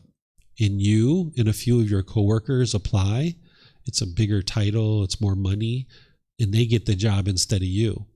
And now maybe you're jealous or envious. That's the opposite of sympathetic joy, where now you're jealous or envious. That's because your sympathetic joy hasn't been brought to full growth and full perfection and full development, right? You're going to need to apply the effort to arise that, right? And in that situation, the person might be walking around with a bunch of conceit and arrogant and prideful that they got the job instead of you. So you're going to need to dig deep and apply right effort to bring up this sympathetic joy, where you have joy for their success. Like, hey, Barbara, congratulations. Very pleased that you got that job. You might not really have it 100% in your mind, but you're going to need to bubble it up, right? Even if you can just get the words out, it's okay. Just work on it and apply the effort to bring that up more and more and more. Okay, so this is right effort. The examples that I'm using here are going to be unique to you. I'm just using examples to help you understand what right effort is, but you're going to need to look in your own mind and see what are the unwholesome qualities and what are the wholesome qualities, because you're going to need to prevent the unwholesome qualities from coming into the mind. You're going to need to abandon the unwholesome qualities that are currently in your mind. You're going to need to produce wholesome qualities that are not currently in your mind, and you're going to need to support and encourage the wholesome qualities that are in your mind. So what's wholesome and unwholesome in your mind is unique to you. And that's where the next step comes in. The next step is what's going to help you to practice right effort. Without right mindfulness, you wouldn't be able to practice right effort. So here, I'll read this to you and then I'll teach it to you. The Buddha says, in what, monks, is right mindfulness? Here, monks, a monk resides, reflecting on body as body, dedicated, clearly aware and mindful, having put aside craving and worry for the world. He resides reflecting on feelings as feelings, dedicated, clearly aware and mindful, having put aside craving and worry for the world. He resides reflecting on mind as mind, dedicated, clearly aware and mindful, having put aside craving and worry for the world. He resides reflecting on mental objects as mental objects, dedicated, clearly aware and mindful, having put aside craving and worry for the world. This is called right mindfulness. So what he's teaching you here is 4 things. Body is body, feelings is feelings, mind is mind, mental objects is mental objects. What he's teaching you is called the 4 foundations of mindfulness. But before we talk about that, let's just talk about mindfulness in general. Mindfulness in general, what it means is awareness of mind. If you're going to know what's wholesome or unwholesome in your mind, you're going to need to have awareness of what's going on in your own mind. So there's techniques, which is in the next step, that's going to teach you how to cultivate mindfulness, where you have awareness of your mind. All day long, from the moment you wake up, all day long, and while you're going to sleep at night, you're going to need to have awareness of what's going on in your own mind. Because sometimes we don't have that in the unenlightened state. We just plow through the world, not really thinking about what's going on in our own mind. Right? So you're going to need to cultivate this awareness of your mind. And I'll show you guys how to do that. So sometimes people use this word mindfulness in a way that it's not intended to be used by the Buddha. How other people choose to use the word, up to them. But if you're going to be interested in getting to enlightenment, you're going to need to know how to use this word in the way that the Buddha used it. Sometimes people say, can you mindfully carry this glass of water to the table? What they're really saying is, can you carefully carry this glass of water to the table, right? They're just replacing the word careful with mindful. And that's not what the Buddha taught. He's teaching you to be aware of your mind, right? So that's what you would like to cultivate. And for maybe a few months, that's where you hang out, is just developing awareness of your mind.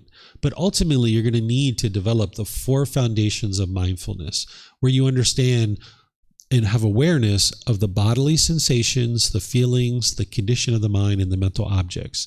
What the Buddha is teaching you here is the life cycle that discontentedness is going to take, and to be aware of this so that you can apply right effort to transform the mind.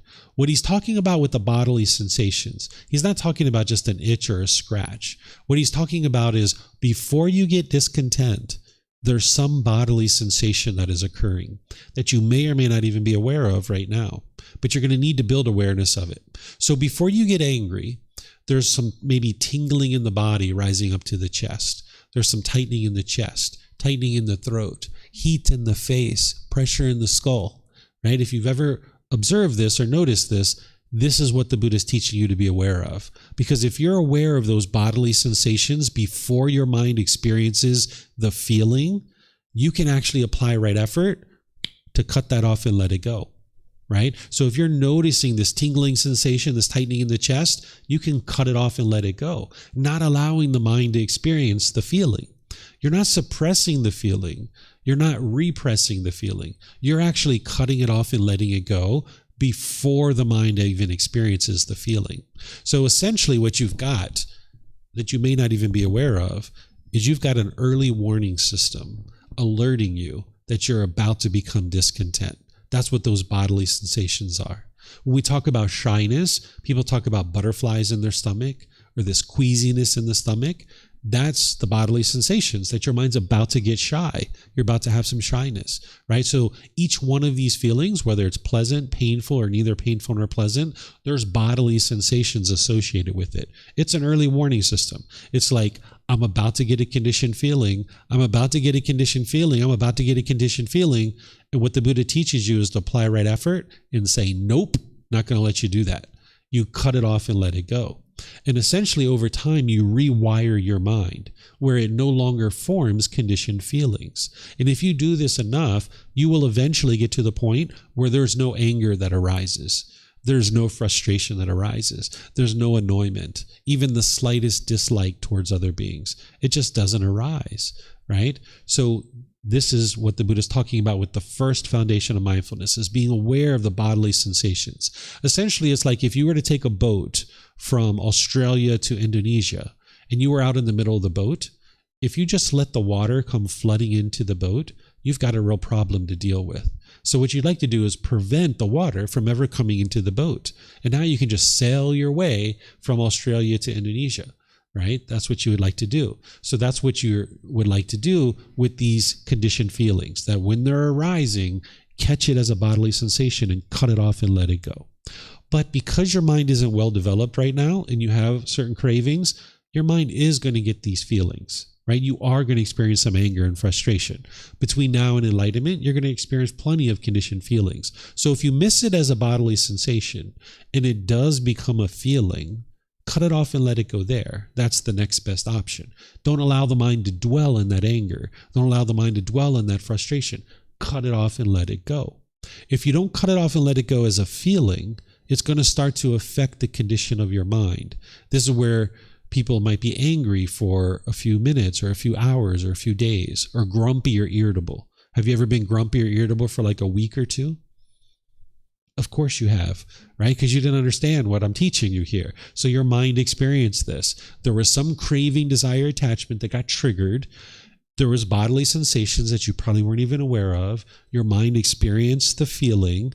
You didn't know what to do. Your mind just kept experiencing that feeling. And now for many minutes, hours, days, you were feeling grumpy or irritable, right? That's the condition of the mind. You're going to need to have awareness of that, because then what happens is the mind feeds what's called a mental object. A mental object is a deeply rooted container in the mind. And in this example, it's ill will. We weren't born with ill will. We didn't have ill will. We didn't go into the nursery at the hospital hating other babies, right? We didn't have conceit. We didn't go into the nursery and be like, my crib is better than your crib. My gloves look better than your gloves. My hat looks better than your hat, right? We didn't do that as babies because we didn't have those mental objects. But over time, we formed that. Because when we were a little kid, we were like, Mommy and Daddy, I want chocolate and ice cream. And they're like, all right, here you go. Here's some chocolate. And oh, thank you. You're like the best Mommy and Daddy ever. Thank you so much. But then each time we asked, they kept giving it to us. At some point, we said, hey, can we have chocolate and ice cream? And they said, no, you can't have it. And we were like, you're the worst Mommy and Daddy ever, right? And we got angry. We got frustrated. We didn't cut it off as a bodily sensation. We didn't cut it off as a feeling. And then we were grumpy and irritable for a few minutes or a few hours. And then it formed a mental object of ill will, this bitterness and hostility in the mind, right? So you're going to need to have awareness of those as well. That's the 10 fetters. The 10 fetters are the mental objects. What you're doing is you're purifying your mind of those mental objects. And when you get all those mental objects out of your mind, that's where your mind is experiencing enlightenment. Okay? So the Buddha is showing you this life cycle that the mind is going to go through, where it's going to first experience bodily sensations, then it's going to experience the feeling, then it's going to affect the condition of the mind, then it's going to feed these mental objects. The way this looks in real day-to-day life is, say you're sitting down on the sofa and you're watching the news and you're seeing something on the news and you're starting to notice this bodily sensation of anger starting to arise. It hasn't become a feeling yet, but there's this bodily sensation starting to occur. Rather than just sit there and dwell and allow the mind to get angry, cut off the news, go outside for a walk, redirect the mind. That's applying right effort. Go out, get on a bicycle, go for a hike, right? Go do something else. No need to sit there and dwell in that anger and allow the mind to stay wired that way. When you're noticing the anger coming up, redirect the mind and take it somewhere else. That's right effort. And you've been practicing right mindfulness. That's what allowed you to do that. Okay? So now I'm going to teach you how to develop right mindfulness, right? Because the way you develop right mindfulness is through right concentration. What the Buddha is describing here is he's describing the jhanas, the preliminary phases that the mind goes through before you get to the first stage of enlightenment. These are enhanced qualities of mind that each individual will experience on their way to the first stage of enlightenment. So he's explaining to you the results of having put together the entire Eightfold Path. In terms of how to practice right concentration, he explains this in other teachings. So I'm going to show you guys what he teaches you for how to practice right concentration, because that's what you need at this point. I'll teach you the jhanas another time in another course and another retreat. But right now, for a foundation, you need to understand how to practice this. The way you practice right concentration is you develop a daily meditation practice and you practice singleness of mind. Your daily meditation practice is what's going to help you to build mindfulness among other qualities, right? So that breathing mindfulness meditation, the goal of that isn't to eliminate your thoughts. That's to cultivate the awareness of mind and the concentration. Those are two wholesome qualities that you're developing. And you're eliminating the unwholesome quality of craving, desire, attachment. So now with that mindfulness that you're developing in your meditation practice, you can now practice that all throughout your day. Right? So essentially what the meditation is it's like taking your mind to the gym and you're exercising the mind so you have those qualities available to you all throughout your day so that you can have this awareness of mind. And now your mindfulness is kind of like a virus scanner. That your virus scanner on your computer is kind of in the background watching over your hard drive. And anytime a virus hits your hard drive, it pops and takes action, quarantines the files and cleans them up and gets them off your hard drive. So your mindfulness is the same way. It's sitting there looking at your mind, looking for unwholesome qualities and wholesome qualities, and then it applies right effort to either eliminate the unwholesome or support and encourage the wholesome. But you need the breathing mindfulness meditation to be able to help you to do that.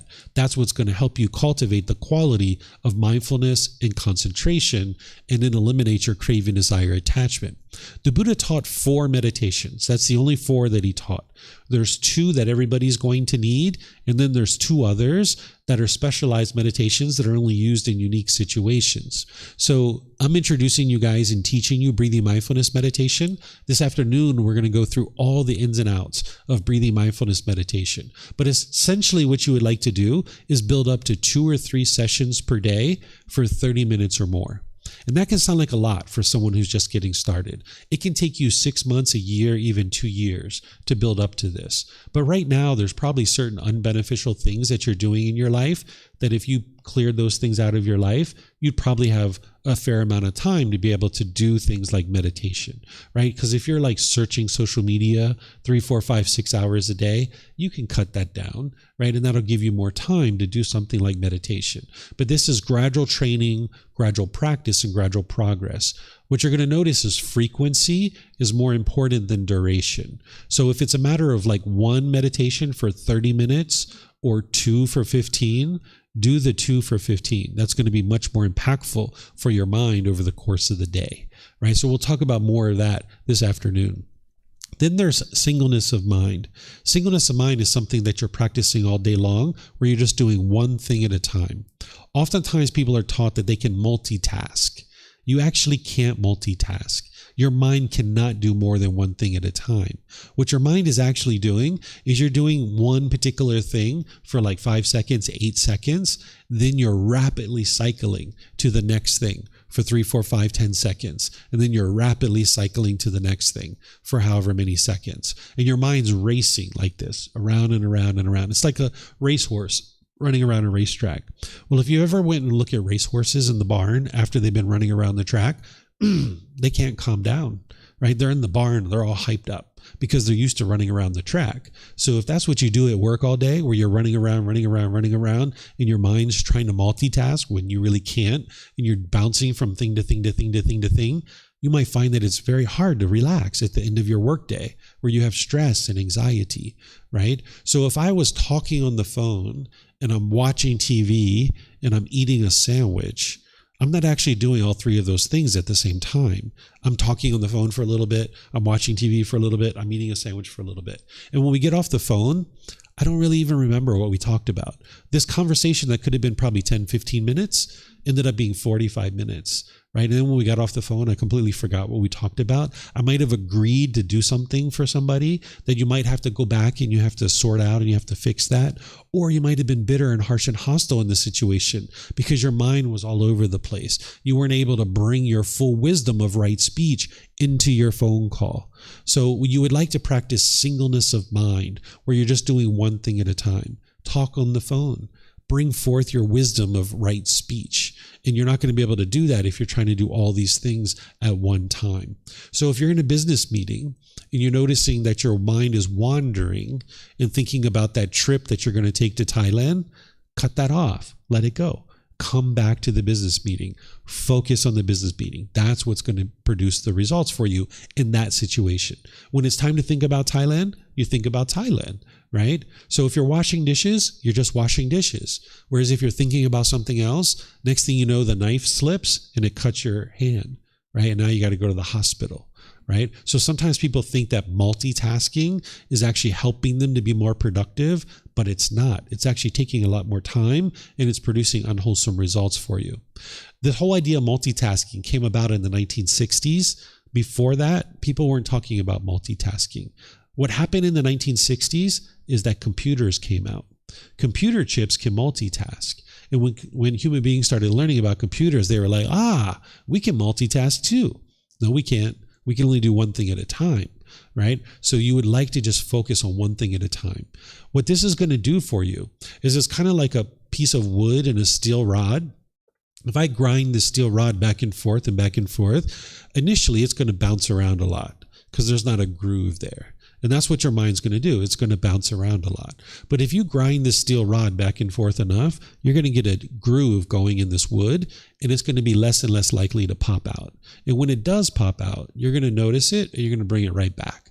But if you grind this steel rod back and forth long enough, you're going to get a deep enough groove that it will never pop out. Your mind is just always focused. It's always concentrated, right? And that's what you would like to do with your mind, is be practicing singleness of mind. Whether you're on the phone, whether you're washing dishes, whether you're in a business meeting, practice singleness of mind. Wherever you see your mind wandering, cut that off. Use your mindfulness to see that it's wandered, and then apply right effort to cut that off and bring it back. And now you'll have focus, you'll have concentration. Over time, multiple months, your mind will develop concentration and you'll just always have it. You'll be focused and concentrated. Okay, so any questions on any of these three sections? We talked about right effort, where you're applying initiative to eliminate unwholesome aspects of the mind and cultivate wholesome qualities of the mind. We talked about right mindfulness, where you're developing awareness of mind with the four foundations of mindfulness, being having awareness of the bodily sensations, the feelings, the condition of the mind, and the mental objects. That's the life cycle that discontentedness is taking. It's an early warning system to alert you what's going on. So you need to have that awareness and develop that four foundations of mindfulness. Then your right concentration is developing meditation and singleness of mind, right? So that you're doing just one thing at a time. And eventually you're going to start experiencing the jhanas. These are enhanced qualities of mind that you'll be experiencing at all times during your day. Any questions on this? Yeah, go ahead. Go for it. Those of you guys online, you can put your questions into Facebook, YouTube, or Zoom. I have a question regarding to right mindfulness. I might need some more clarification regarding to the awareness of once the bubbly feeling comes out. And I'm not quite sure what I feel about, but I know it's a conditioned feeling, so I focus on something else. I focus on, I cut it off, right? Cut it off. But it always comes back to me. And please correct me if I'm wrong. I feel like I have to really figure out what the feeling is, or figure out the reason, and then I can really let go. Yeah, in the moment, you would like to cut it off and let it go. You already know why it's being caused. It's craving, desire, attachment. Every single conditioned feeling that is arising is happening for exactly the same reason. It's craving, desire, attachment. In the moment, you're trying to transform your mind, and you're trying to stop it from forming this feeling, because otherwise your mind's going to keep being wired that way. So not only the painful feelings, but you need to be willing to cut off the pleasant ones too. The temporary pleasant feelings, the conditioned pleasant feelings. Because if you're noticing you're getting so excited that it's sunny outside, if you allow your mind to get that happiness, then that means when it's not sunny outside, you're going to get the sadness and the frustration too. So when you're even noticing the conditioned pleasant feelings, like the tingling across the shoulders, back of the neck, up the skull, in English, we call these warm fuzzies, if you've ever heard of that, right? If you're feeling that tingling, and people kind of tend to indulge in that because it feels very pleasant, you need to be willing to cut that off and let it go. At that point, you're not trying to be introspective or reflective at all. You're just trying to cut off and let go. Don't allow the mind to form the feeling. Once the mind calms down, a few minutes, a few hours, whatever it takes later, that's where you look inward and be like, what was that craving? What was I really wanting in that situation? There was something I was longing, yearning for. What was it? I wanted that job. That's why. Okay. I got to realize this job is impermanent, and it's not permanent. I need to let go. I need to pursue it through wise decision making, but not longing, yearn for it. And now when I can let it go, the mind can be peaceful and joyful. But because the mind isn't well trained, it's not going to be able to let go so easily in each situation. That's why you have to develop the mind. The Buddha calls it maturing the mind, where you need to mature it and mature it and mature it. So there's going to be certain cravings, like say you wanted a chocolate bar and you went into 7-Eleven and they didn't have that chocolate bar, and you're noticing that frustration coming up. You can cut it off and let it go. Like, whatever, it's just a chocolate bar. I don't really need it anyway. And you can let it go, right? But if you got a phone call that your mom was in a terrible car accident, that's hard for you to let go because it's a more deeply rooted attachment, right? So you can try to cut those off and redirect the mind, but just understand that even though we say cut it off and let it go, it's really cut it off and cut it off and cut it off and cut it off and cut it off and cut it off and cut it off and cut it off. And maybe over multiple days and weeks and months, your mind is able to let it go. This is called maturing and release. The mind needs to mature and mature and mature and mature before it will actually release. Thank you. Thank you very much. I'm still not quite clear between suppressing my feelings and cut it off, but I would love to practice this cut it off, cut it off, cut it off, cut it off. Okay, so the difference is that once the mind forms the feeling, if you push it down, that's suppressing your feelings. But what you're doing and what the Buddha is guiding you to do is before you ever get the feeling, while you're just experiencing the bodily sensation, cut it off there before the mind actually forms the feeling. But now let's just say you miss it as a bodily sensation and it does become a feeling. You are frustrated. You can cut it off and be like, you know what? I'm just going to let that go. So be it. You know what? That job, I didn't get it. No big deal. There's other jobs out there. I can be looking for some other jobs. Hey, I'm really pleased I got the opportunity to talk to them. They called me back. They were interested enough in me. They interviewed me. I learned something from this situation that's going to make me better for the next situation, the next job. And now I have more confidence going into that next job because, hey, my resume must be pretty good because I got a call back. And my qualifications must be pretty good because they invited me in for an interview. And hey, whatever happened in the interview, they didn't hire me. Maybe they had some other candidates that were more qualified. So be it. Let it go.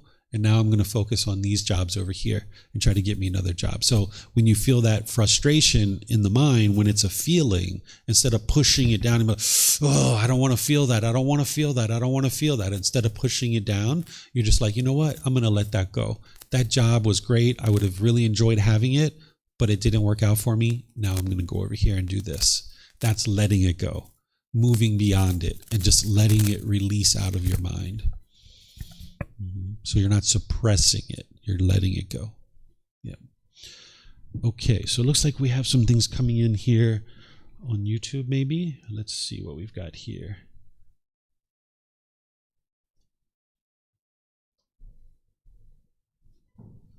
No, this isn't pre-recorded. This is a live class. We're actually in Chiang Mai, Thailand right now. It's Tuesday, what is it? May 6th. And it's 10 minutes after 12 p.m. Okay, so let's see. I don't see any questions anywhere. All right, so what I'm going to do then is I'm just going to kind of finish this up by reminding you guys what we did is we walked all the way through this Eightfold Path. We went through each individual factor. And you're going to need to develop this over time. You're going to need to commit this to memory. This might be your first time through to understand it and start to get exposure to it, but you're not going to be able to go outside and practice this perfectly today. It's just not possible. It's comprehensive. This is a teaching that people often takes 3 months, 6 months to really work with. It's going to take you a month or two even just to remember it, right? So you're going to need to commit it to memory. This is the work that is involved in getting to enlightenment. If it was so easy to get to enlightenment, everyone would already be enlightened, right? So you're going to need to apply some effort and energy towards investigating this teaching and learning it so that then you can grow and develop in your own practice. So you're going to need to commit this to memory. You're going to need to revisit it multiple times. So you're going to need to use the books, the podcasts, the videos, the audiobook, things like this, personal guidance. Reach out and I will help you to be able to learn this. So you can gradually develop this so you have it committed to your memory. And sometimes students like to schedule some time with me to be able to almost teach me where they've learned it for a few weeks or a few months. And now they're like, David, I would like to sit down and kind of explain the Eightfold Path to you so you can confirm whether or not I understand it and know it or not. So if you guys would like to do that, you're more than welcome to do that at any time. So you would like to commit this to memory. You're going to need to know it inside and out, backwards and forwards. And you have the books, you have the videos, the podcasts, the audiobooks, personal guidance, and all these ways to be able to help you do that. So when we come back from lunch, I'm going to teach you guys breathing mindfulness meditation, because now you're starting to understand how it fits into the overall practice. We're going to go through the ins and outs of breathing mindfulness meditation, and we'll actually do a session together this afternoon as well. So it's 12:15. Would you guys be okay if we did an hour and 15-minute lunch today, coming back at 1:30? You guys are okay? You're not attached to an hour and a half lunch? See, you guys independently verified the Four Noble Truths, right? If you have a craving for an hour and a half, you'd be frustrated, but nobody's attached to it. Nobody has a craving for it. So there you go. You've independently verified it.